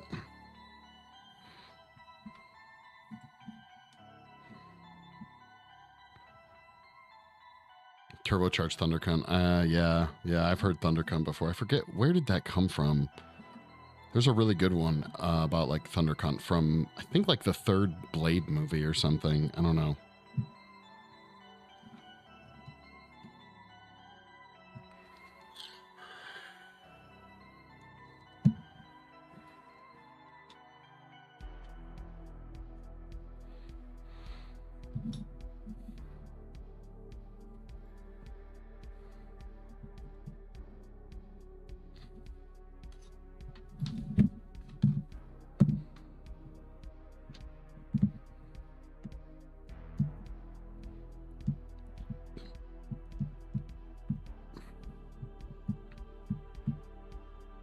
How happy I get when you leave the room. Hell yeah.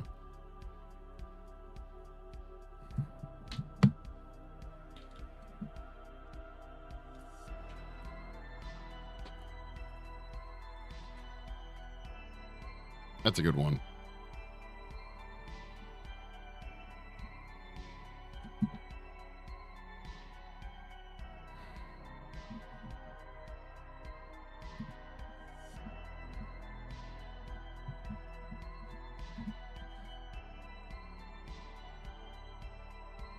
Isn't it a sport, but you're winning either way?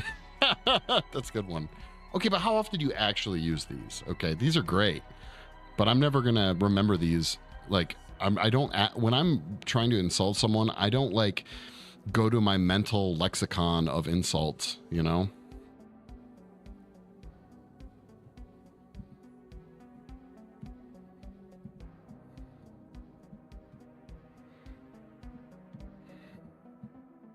You'd be amazed. If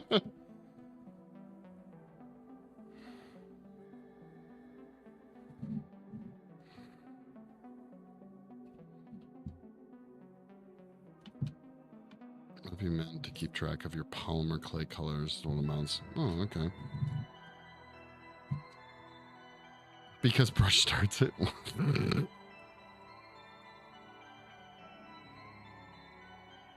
sent me what it looks like? Bam, bam, bam, bam. Ooh, nice. Here's what you called a riddle. You know, hey, look at that. Look, it's coming along. Brush is another streamer.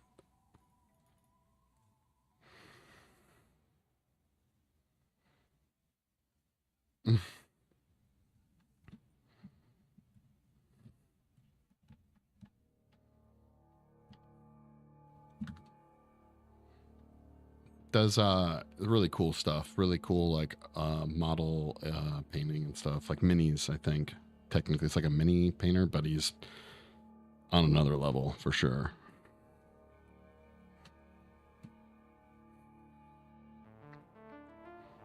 I keep meaning to reach out to him actually. I want to make him a Krampus and send it to him and have him paint it, but I don't know if he'd be interested, so I gotta, we've talked on Instagram a couple of times. I keep meaning to hit him up. Damn, that's cold. That's cold.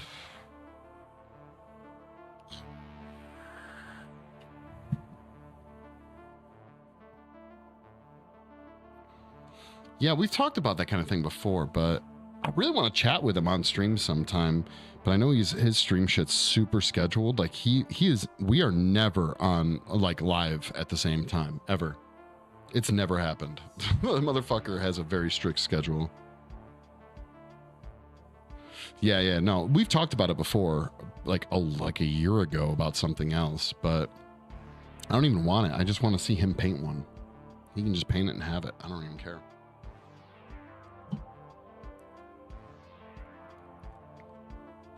Like we've commented back and forth on Instagram. We just don't talk that often.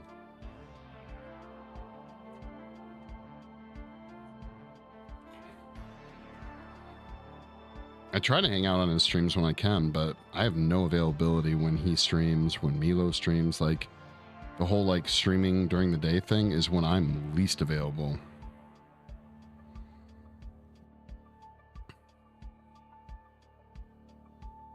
I forget, I think he's in the Midwest too, I want to say.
Oh yeah, no. Yeah, I should. Because we like when we first met, I think we met on your stream, honestly. River, like way back in the day. And we've shared Instagram, but I haven't talked to him in like 6 months, other than like mutually liking like each other's posts and shit on Instagram. That's about it. I gotta bug him. He's a cool dude. Cool cat.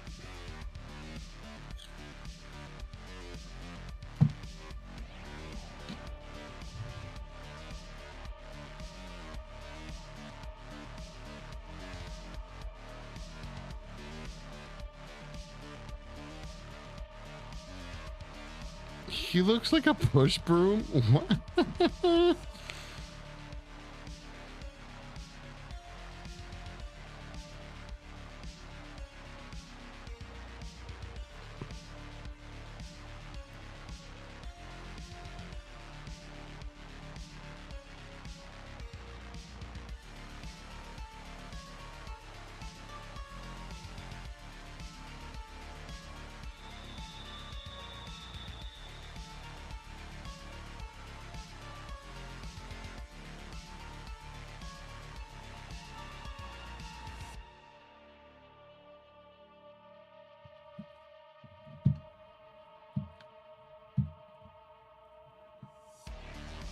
He's doing Nova.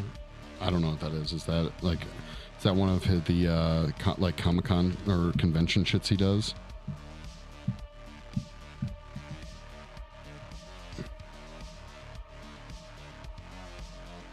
Mini Painters Con. Okay, yeah, I've seen some stuff that he's done there.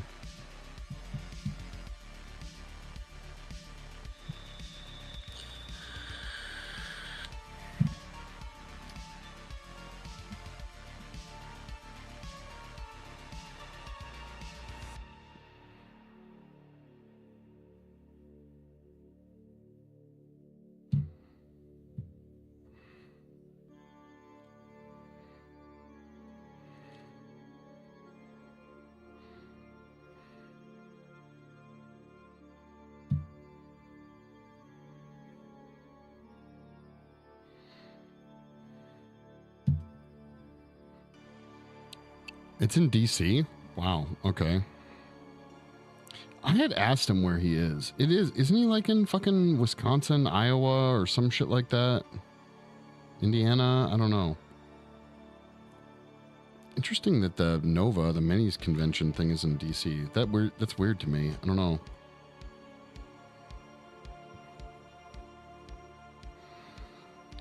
Doesn't matter. Every time I think to message someone or reach out to someone, I'm like, oh, I'm going to do that.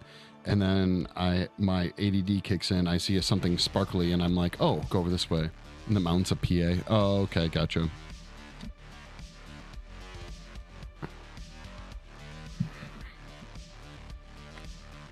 Hey, it's where I went to college, was in the mountains of Pennsylvania. BFE, Monessen, Pennsylvania.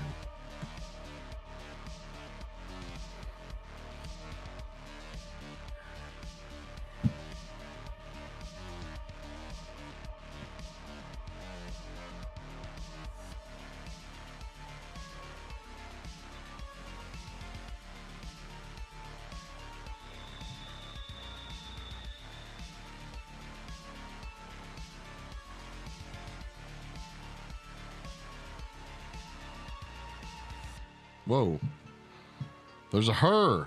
A her.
Jesus, that was loud.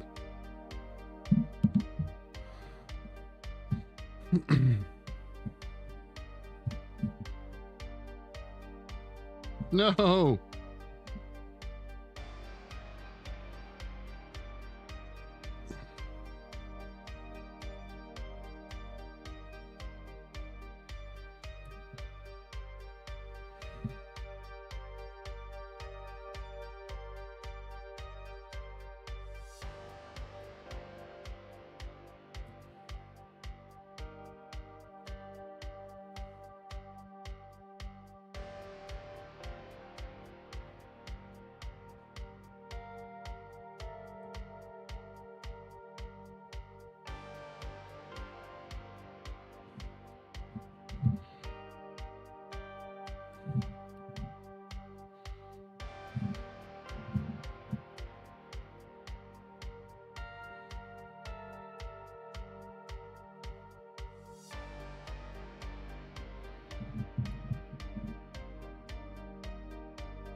There we go.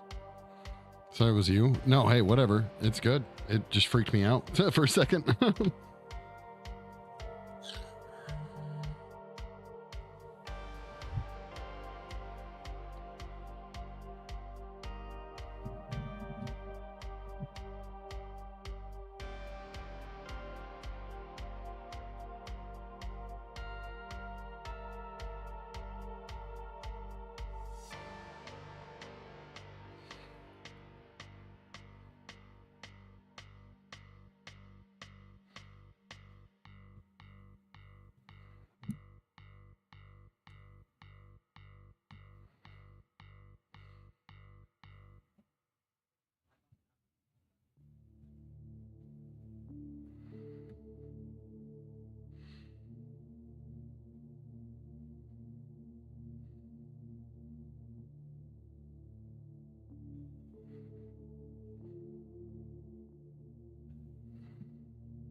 You have pizza. I have a belly button.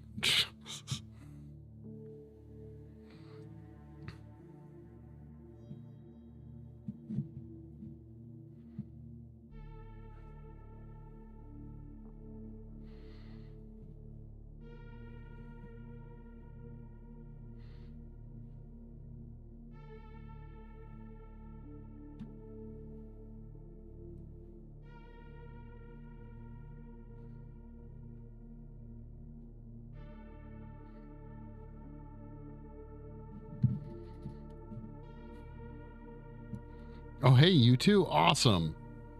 It means you're likely not an alien.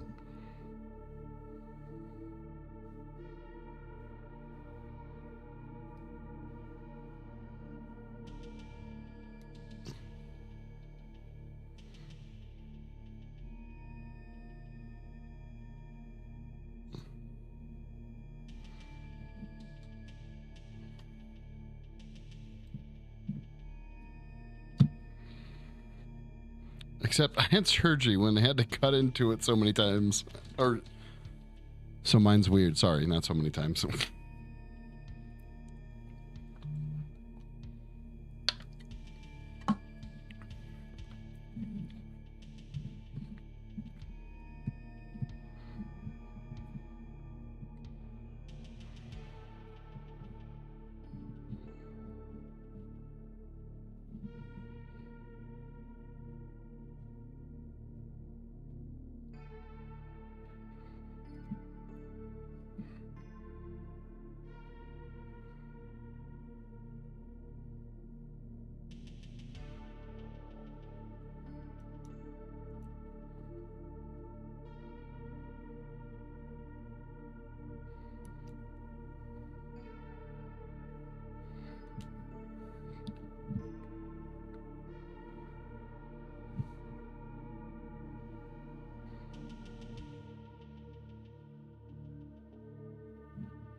Shit.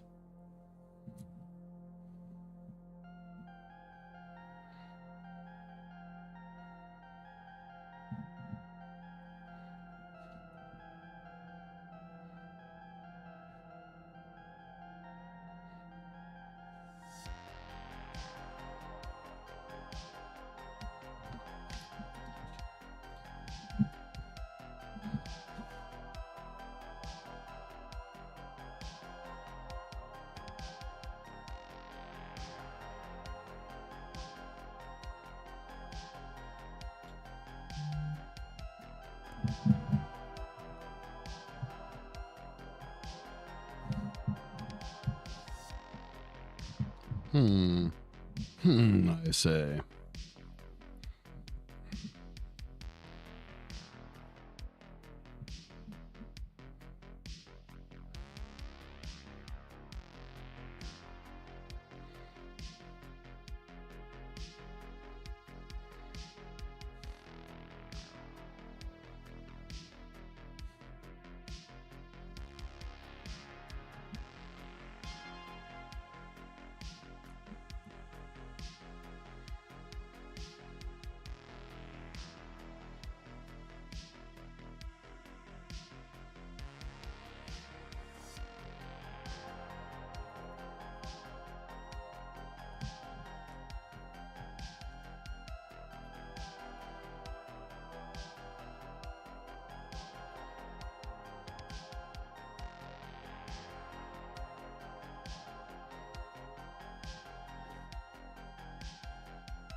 Pure fire pit tedium.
Bum, bum, bum. Tedious fireplace.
Oh, look, another giant chunk of sharp fiberglass. Awesome!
Hmm.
I say. I just want to burst into a cloud of bats and get out of social situation. That would be a dope ass way to do it too. All Batman style or some shit, or like a vampire, just like totally dissolve into like 1,000 bats and fly away. That's the best way to exit a social situation if you can do it.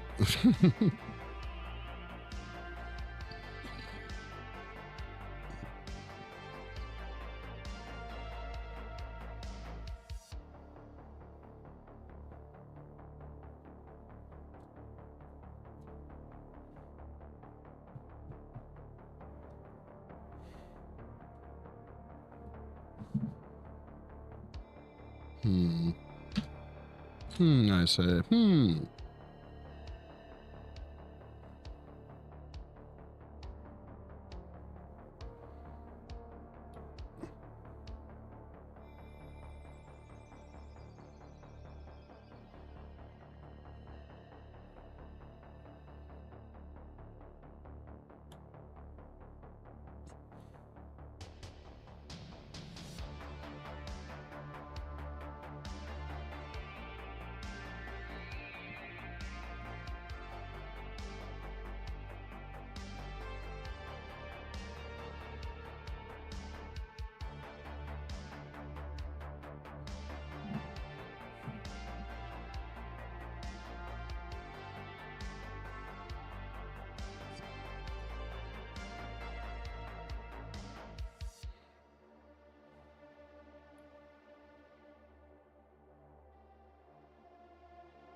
if it's the blood, is it the bloody one that has like blood inside? Yeah, if that's the one. It looks cool as fuck. I actually really hate Starbucks for a variety of reasons, but that's mainly because I'm not like a coffee snob. And I feel like Starbucks is just overpriced for what it is, but I can drink Folgers, but that cup, if it's the one that you're talking about, there's another one that's green slime. Yeah, I mean, Starbucks has always been really good at their marketing ideas, so.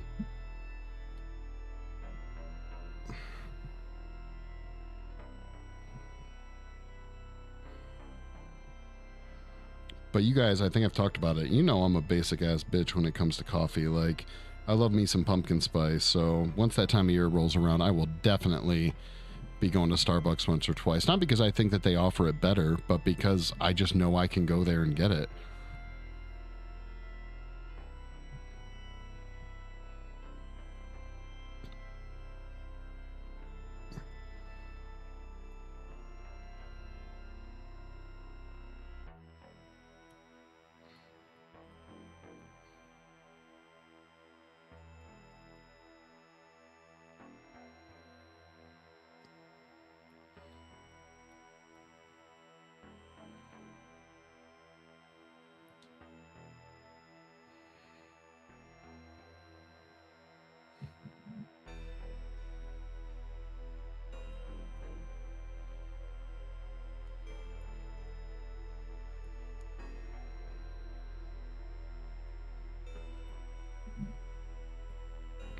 For PSL, I won't drink anything else. I'll happily go without. Wait, what's something? A pumpkin spice latte? Wait a minute. Are they already? Did they just offer pumpkin spice bullshit all year round now? If they do, I wouldn't know. I only go there for that. And then during like the holiday seasons, they offer some pretty good, like tasty fucking, what is it, like gingerbread man, like drinks and shit. Like that stuff's really cool.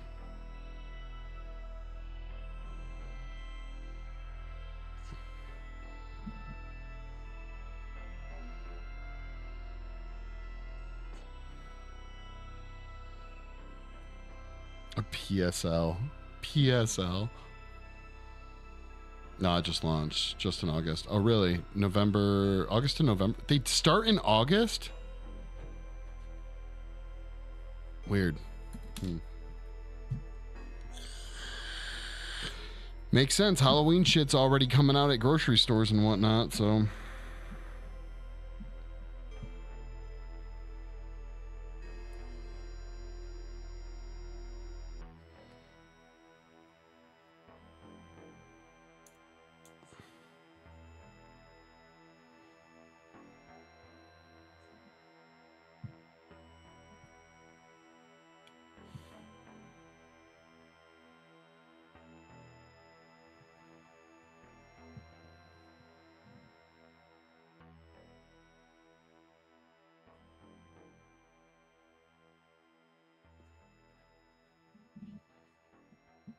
It's everywhere, yeah.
I hate Christmas stuff. If I see anything Christmas for December, I'm not going to go to that store. Well, then I guess you're not going to any store. Every store starts selling Christmas garbage at like that. Dude, Halloween shit's getting kicked out to make room for Christmas shit. So.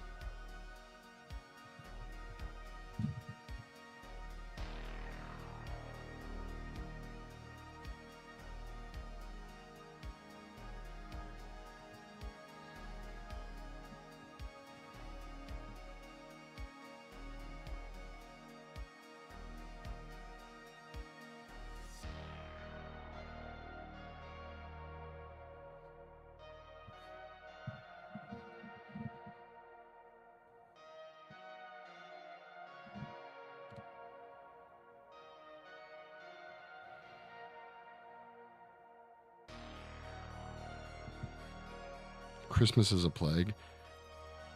Hey, you know what? I've been finding a way to be happy with it. You know, some Krampus love. That's what I'm all about.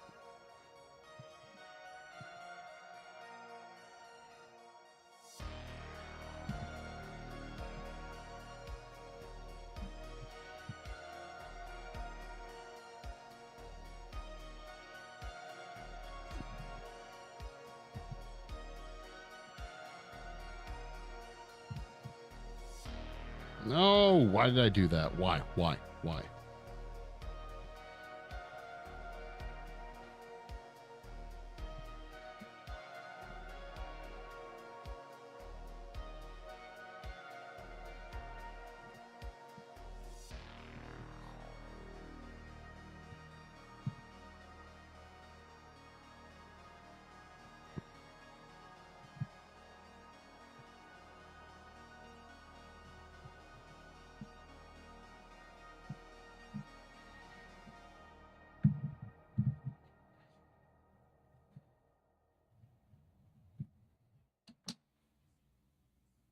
Like, wait, no, melt him. Wait, what are we talking about?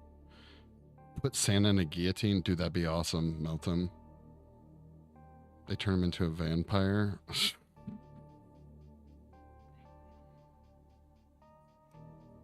I like the idea of Christmas. I just don't like how we generally choose to engage with it as a holiday.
I hate Christmas. Overall, a bunch of people who just want to show off the 3,000 of the gifts they got. Yeah. Saying off the people I loathe. Luckily, Christmas was never that way for me. Like, gifts are cool and all, don't get me wrong, but I don't know, gifts. I'm not really a gift receiver. I'm not really into it. And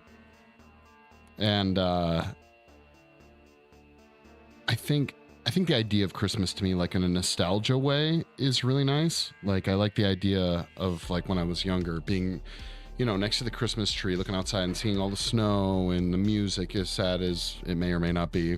Like, Christmas music is cool to me. It brings up like a nostalgia value. But I don't give a shit about the presents and all that garbage, like the gifts. That shit is cringe, for sure.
December 24th comes on December 26th.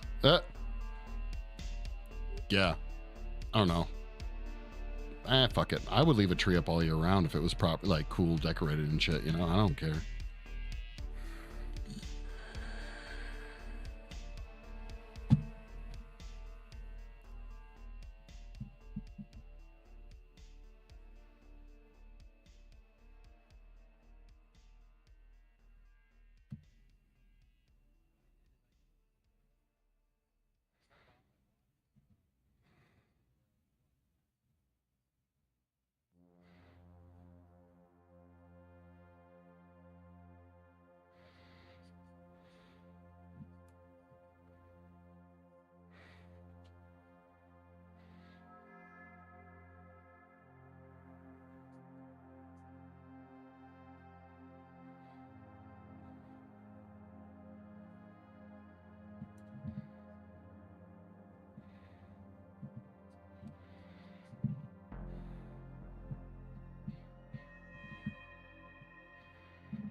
My birthday's 3 days after, though, so that's cool. Dude, my birthday's the day after, so that's super cool.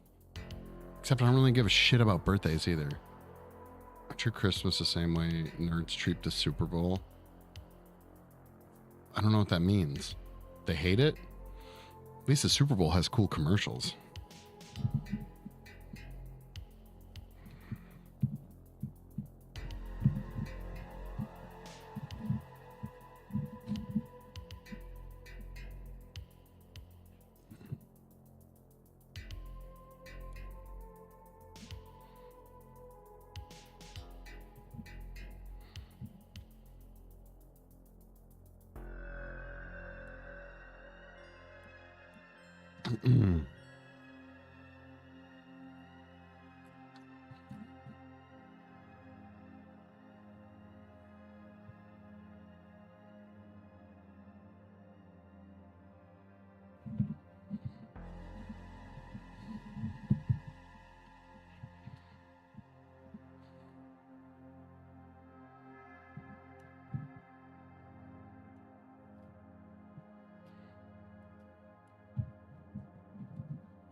I don't give a shit about the Super Bowl, but I like the idea of the cool commercials that every, company spends $1 bajillion on.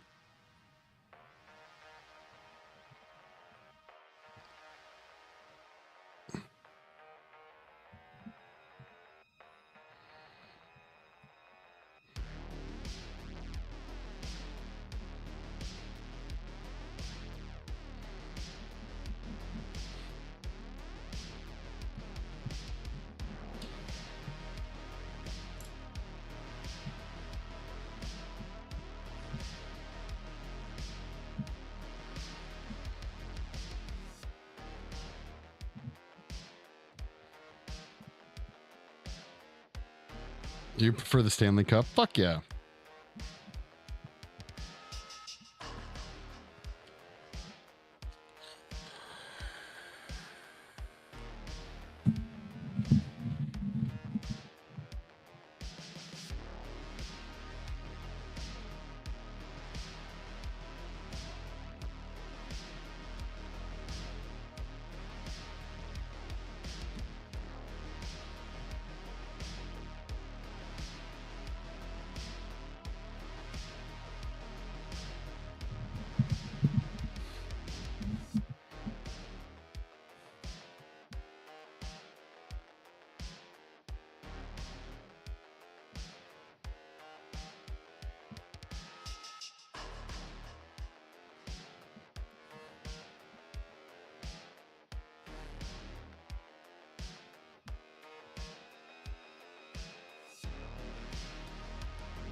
Wait. My team is facing Vegas for the first season game. Wait, when is the Stanley Cup? I fucking forget, dude. Didn't it already happen? That's how little I pay attention. I like hockey-ish. I'd rather watch hockey almost than any other sport, though. All right, actually, hang tight, guys. Say hi to Steve. He's gonna sit by the campfire here for a little bit. Okay. Keep Steve company. I'll be right back.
Bam. Season starts every fall. Okay.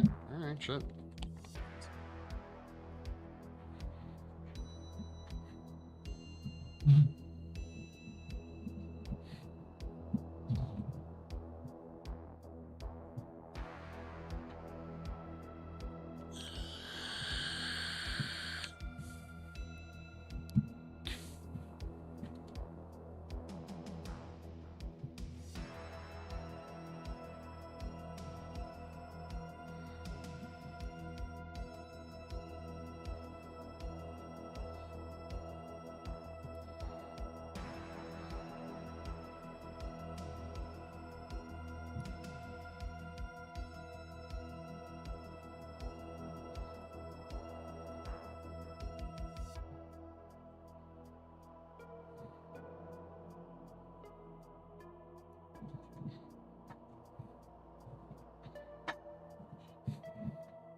Whoa.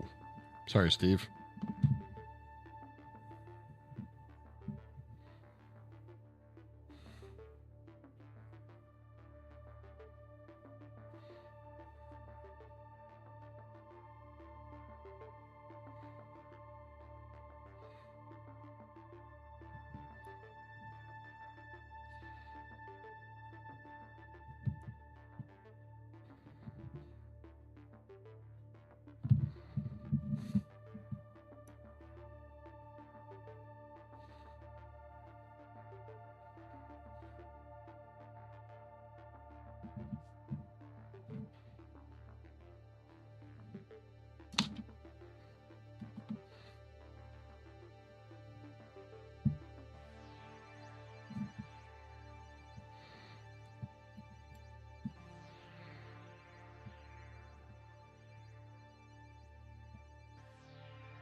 There we go.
Where?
Hmm.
Is that going into the oven? Also, hi, holy nugget. No, we're gonna make a mold out of it. That's why we covered up everything that wasn't the flames.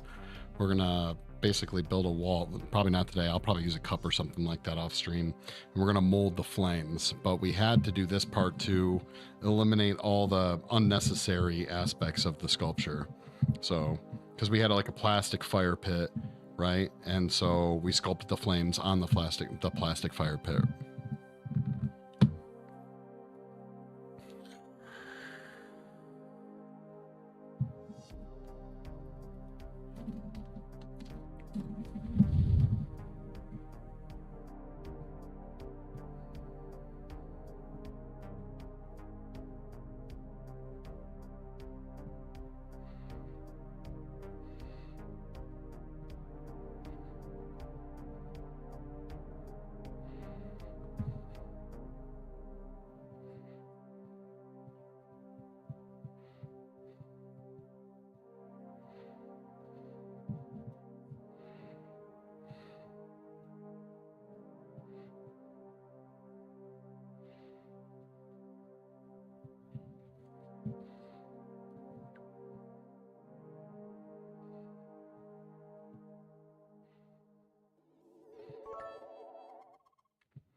Oh shit.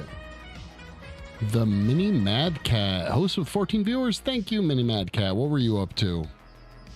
We're just sculpting a... Well, actually, we're sculpting the wall for a mold right now. Thank you for the host. On my mark. Adrian, thank you for the follow. Greatly appreciate it. Oh, shit. What were you working on, Mini Mad Cat?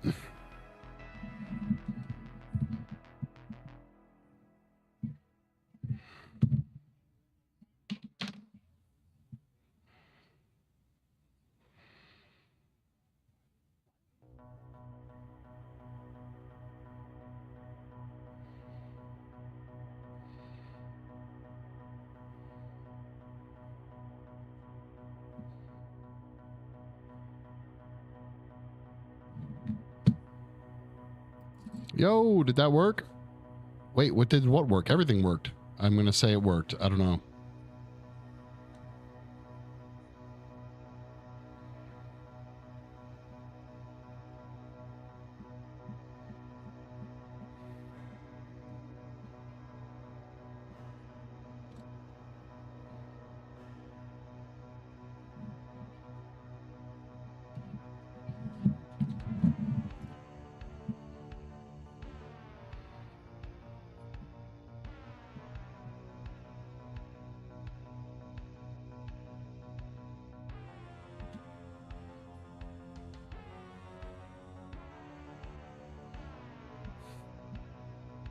I think I did. I see the numbers coming in. Thought I'd bring people in to see your talented stuff. Thank you. Yeah, like I was saying, what if you host me, like, what were you working on? What were you streaming? I appreciate it. Thank you.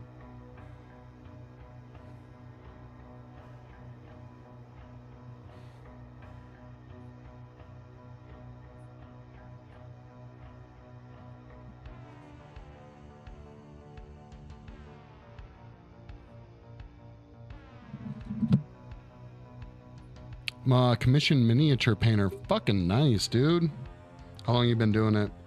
I mess around with some, I only really do the painting to finish off projects, so.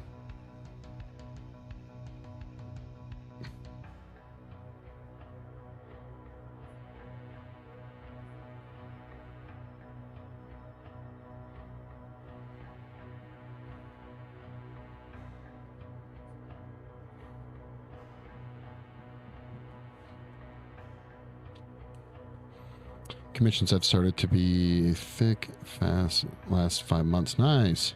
Taking a while to get into it. Hey, can't say I blame you. I've never gotten into miniature painting. Like I said, I really just paint when I need to like finish off a project or something like that. But I've watched a few miniature painters and some cool shit. Some cool shit for sure.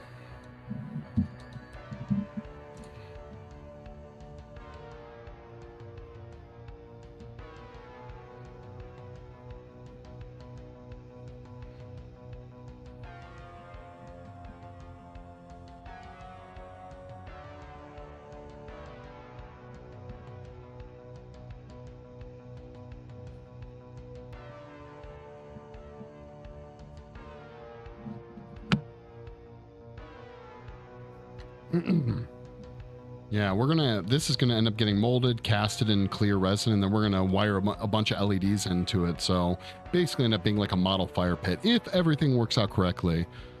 But what I was working on your Discord. Yeah, for sure. I'd love to check it out.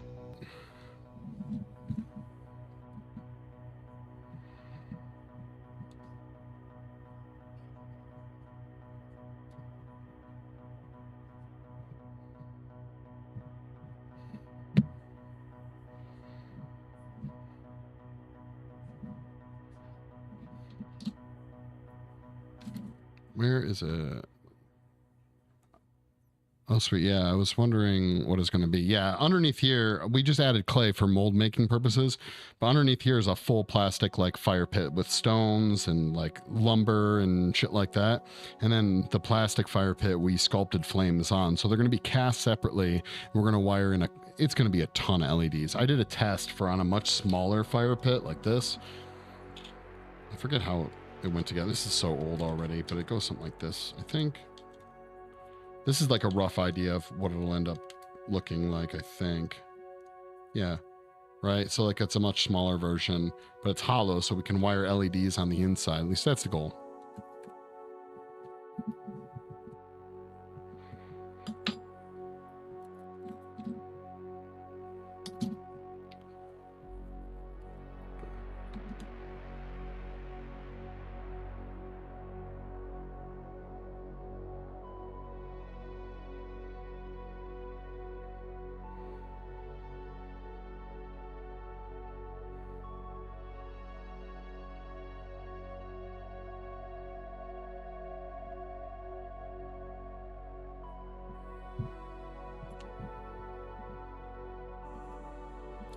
I sculpted a 24-inch tall monster from the video game The Forest. It's called the Armsy. We spent like a year making him. He's done. But I need a diorama, and a fire pit's a really big part of that game. So I was like, I'm going to make a fire pit. Basically, the diorama itself became way too fucking big of a project. Like, we literally had to sculpt a skull and mold it. Where's the skull at? I was like, oh, I want a cool light up like skull. So we sculpted this thing and then we molded it. I don't even know if the skull is going to end up being part of the project or not, but we're just constantly making, by we, I mean me, I'm just making shit more difficult than it ever needs to be. Okay. That's really what it is.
Stuck in other crafts.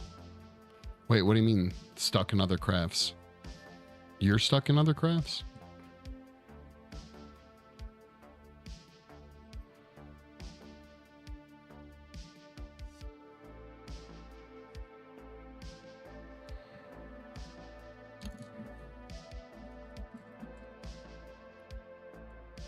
Oh, okay. It's like IT and other crafts. The pictures. Gotcha. Okay. All right. Cool. Yeah. Check it out.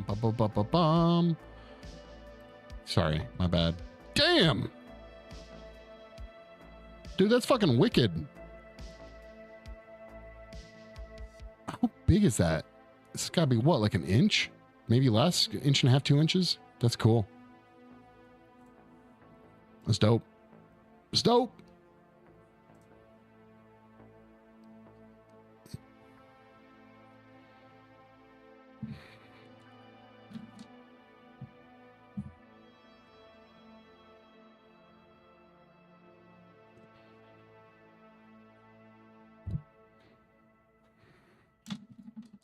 About 3 inches from bottom of the cable to the top of the smoke. Nice. Did you do that whole paint job on stream today?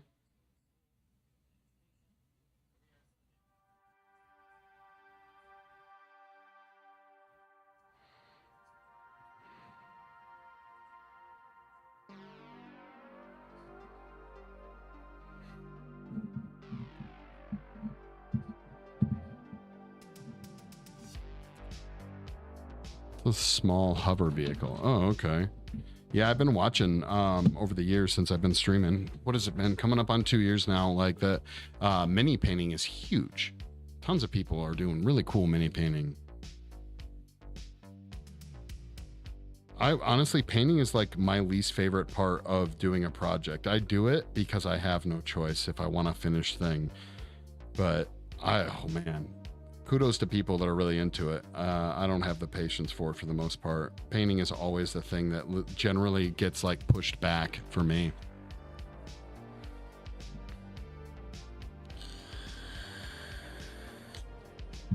And a base coat on the flesh. Nice.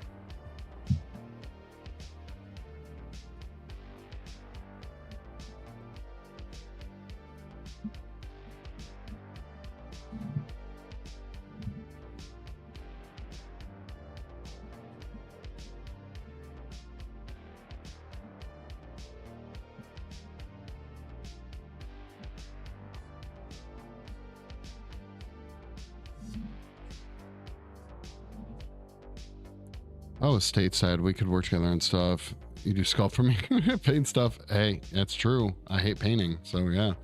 Whereabouts are you? You said you're not stateside, so I don't remember, or if you mentioned it before.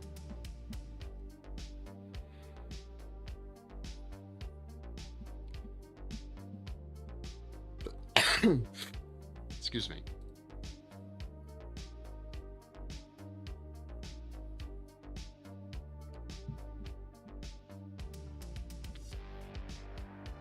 Done some sculpting. Happy with what I can achieve, but not the best. Oh, UK. Damn. So it's pretty late for you right now. Right? Actually, I've lost track of time. What time is it? Oh, it's 3 o'clock. Yeah.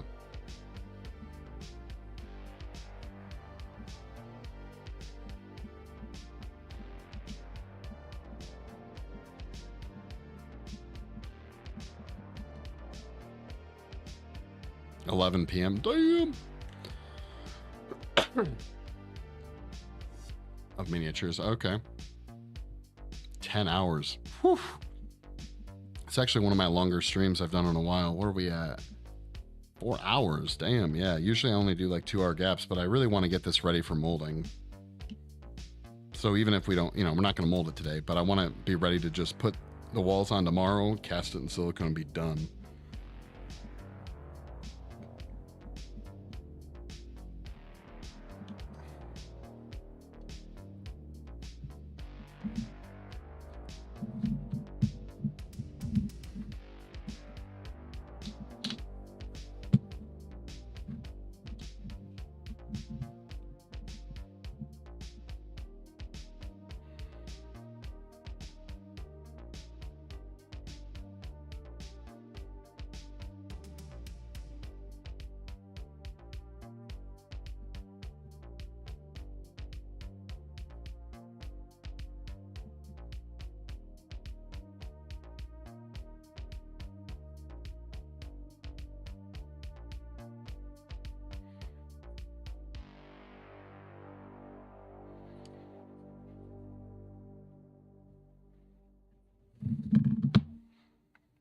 Wanted to finish that thing, but 10 hours is enough. Yeah, right. Fire, that's cool. Yeah, it's a fire pit. Yeah. If you guys, you can check on my YouTube channel, like the past streams to kind of like how we got where we're at for sure. But yeah. We're going to cast it in clear, put a bunch of LEDs in it, and light it up. Oh, thank you for the follow.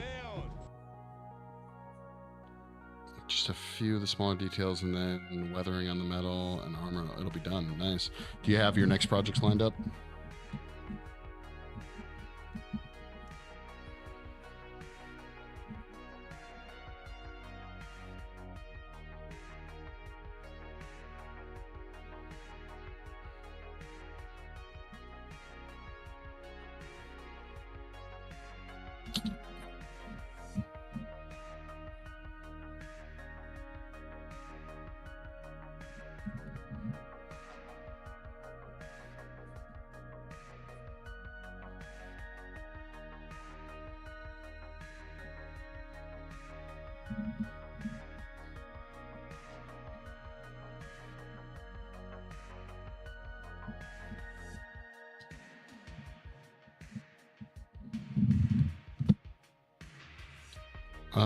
Wait a minute. I'm sorry.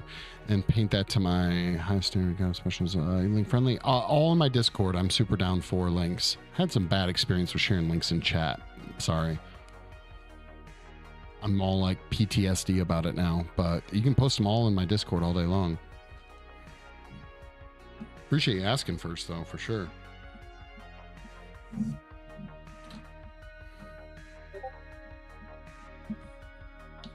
Bam, ba, bam, ba, bam.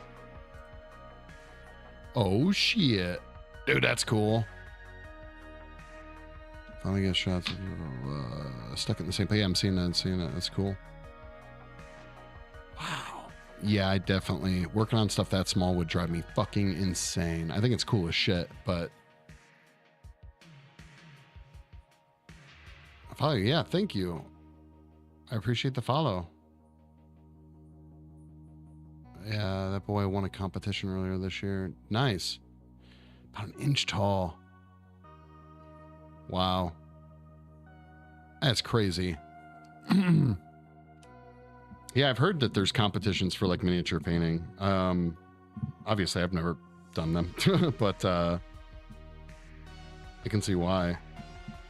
Dude, I just got my eyes checked and found out I don't need glasses, but if I were going to paint something like that, I would absolutely need some type of magnifying glass.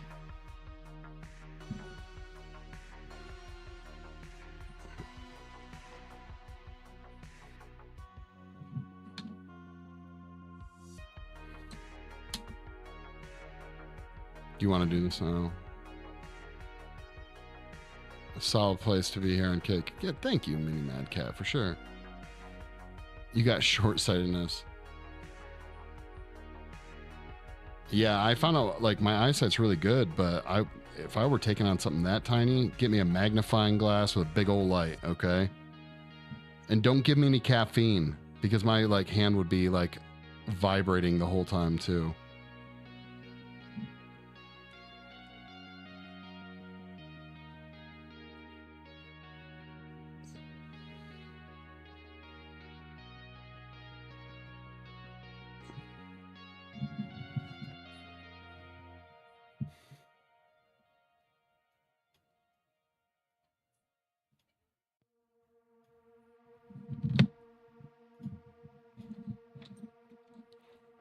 So I can do super high detail. Used what's the tools for the games workshop? Wait, used to do. Oh wait. Polish the tools in the game workshop. Yeah. The only lad who didn't need a magnifying. Yeah, that would be me. I'd be like, I'm sure you've seen what I'm talking about. The whole like magnifying glass on a stand, like my light here, but it has the light. That's what I would need for sure.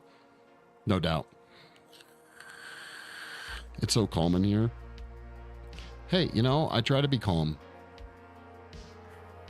I try to be chill, yo. Especially on molds or projects like this. We're not really working on anything like too crazy today. Gets a little bit crazier when we're doing like makeup or like multi-person stuff, but I try to keep it chill. What are we listening to right now? We got Chill Synth, yo. Chill Synth.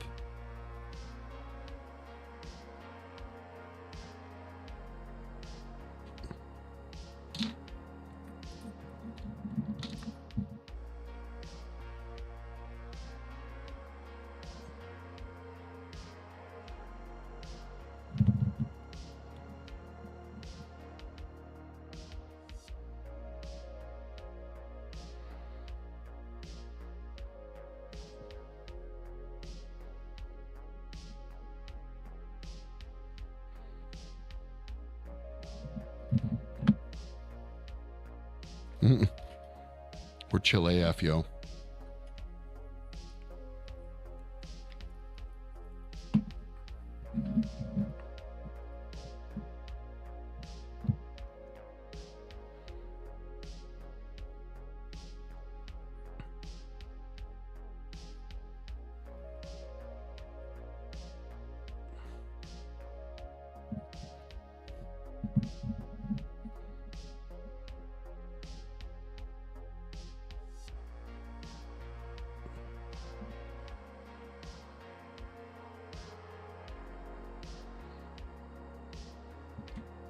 To be honest, I'm not super looking forward to doing the wiring for this because I know it's going to be...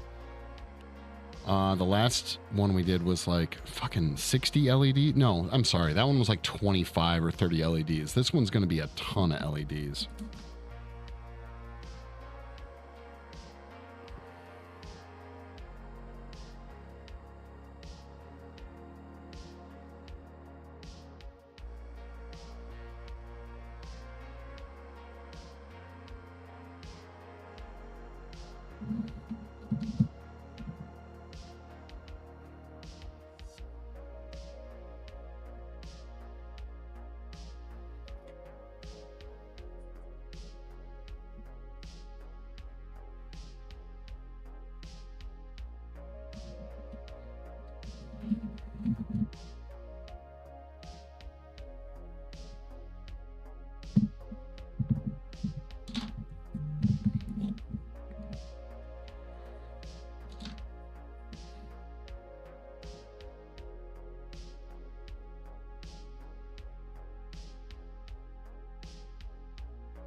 Mm.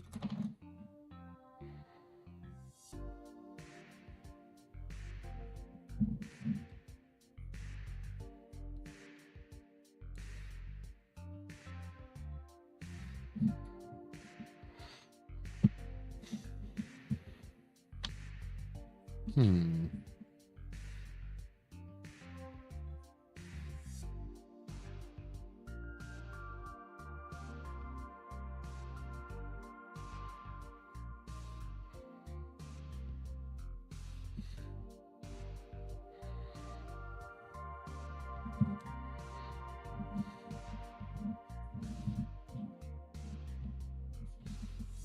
Gonna lurk into the eventual sleep state, dude. Been on a long one. Hey, I don't blame you. Thank you so much for the host. I appreciate it. And sleep well.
That one was cool, by the way. Thank you.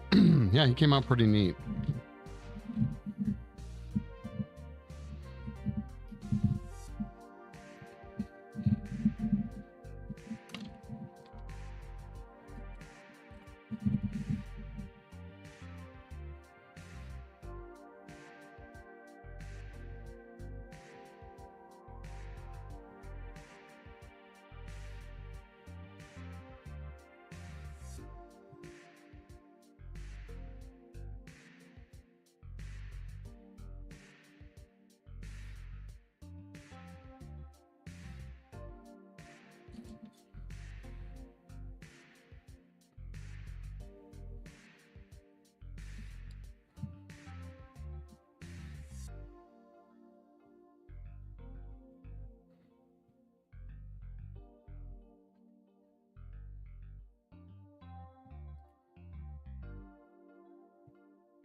Oh my god. Tedium. Pure tedium, guys.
Okay, more paper towel. More paper towel.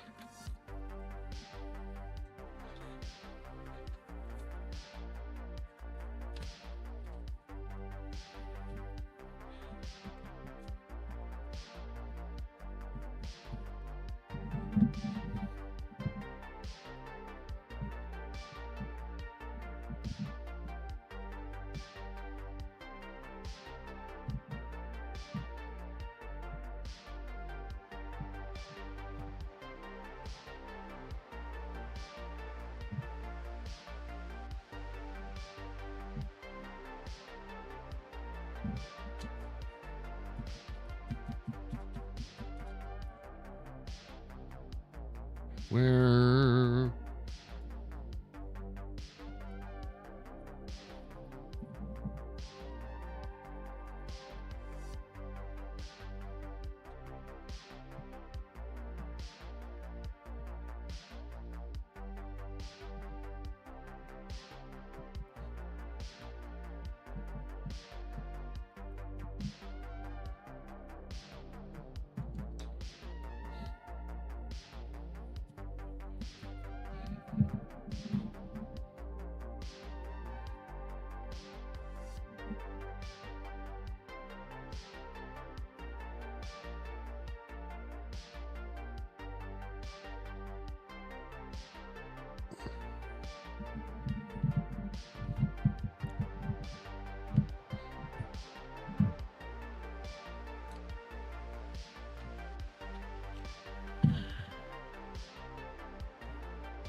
So smooth. All the smoothness. How's your day going, Glitch?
Same as earlier. How's yours? It's coming along. This will be ready for molding tomorrow. So that's my big goal.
Gonna be streaming that tomorrow. No, we're just gonna mold it off stream, and then we'll probably pop the casting of it on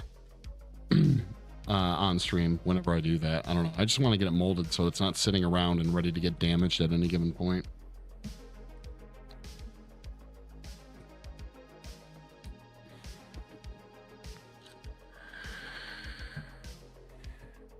In a perfect world, I wouldn't have a bunch of clay sculptures laying around, you know?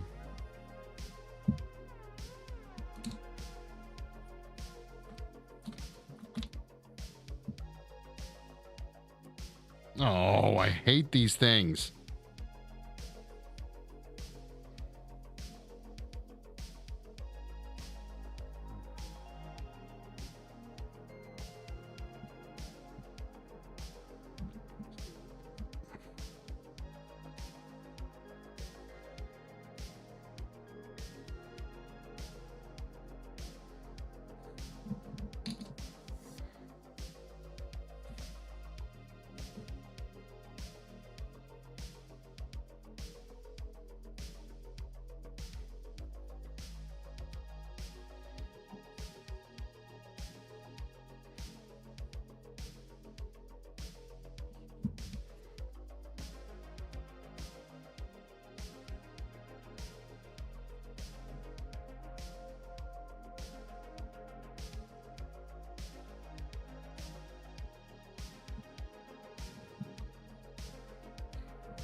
Hmm.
Damn it. Sorry. It was out of focus, guys.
Hmm.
Whoa.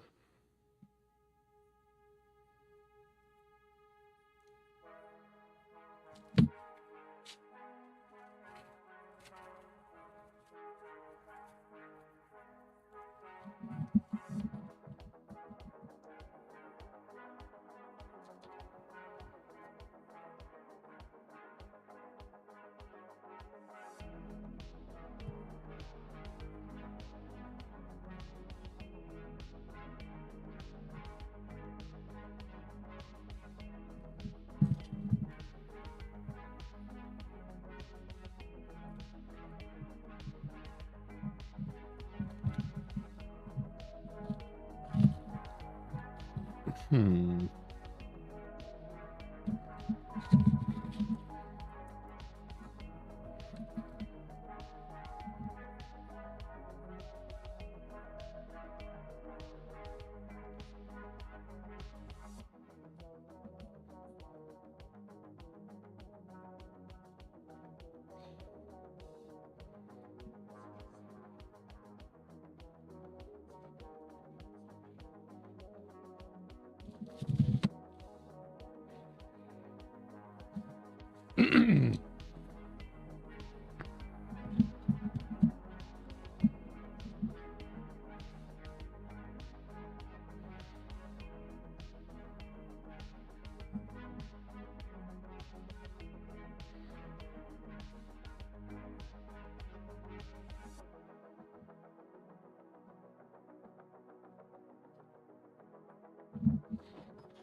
All right, guys. Well, I know it's been a tedious mold making stream, but we're done. Tomorrow, what I'm going to do basically is put a cup around this. We'll put the cup in and it'll go to the clay edges, and I'm going to pour silicone in.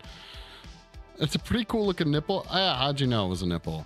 And then once that's done, we'll have a mold of the flames. And then we're basically going to take, I think it's going to be close, like 40 to 60 LEDs. And we're going to shove it inside the mold, pour a bunch of resin in, pressure pot it, and wire them all up and hope that it's bright enough. That was been the goal the whole time, is to create a fire pit that can basically illuminate the Armsy monster. So having said that, I'm going to wrap up stream, guys. I will be back on Tuesday, assuming everything goes to plan. Thank you so much for all the new followers. I really appreciate it. If you haven't, go join the Discord. You can post your artwork and see the other artwork that's being posted there as well.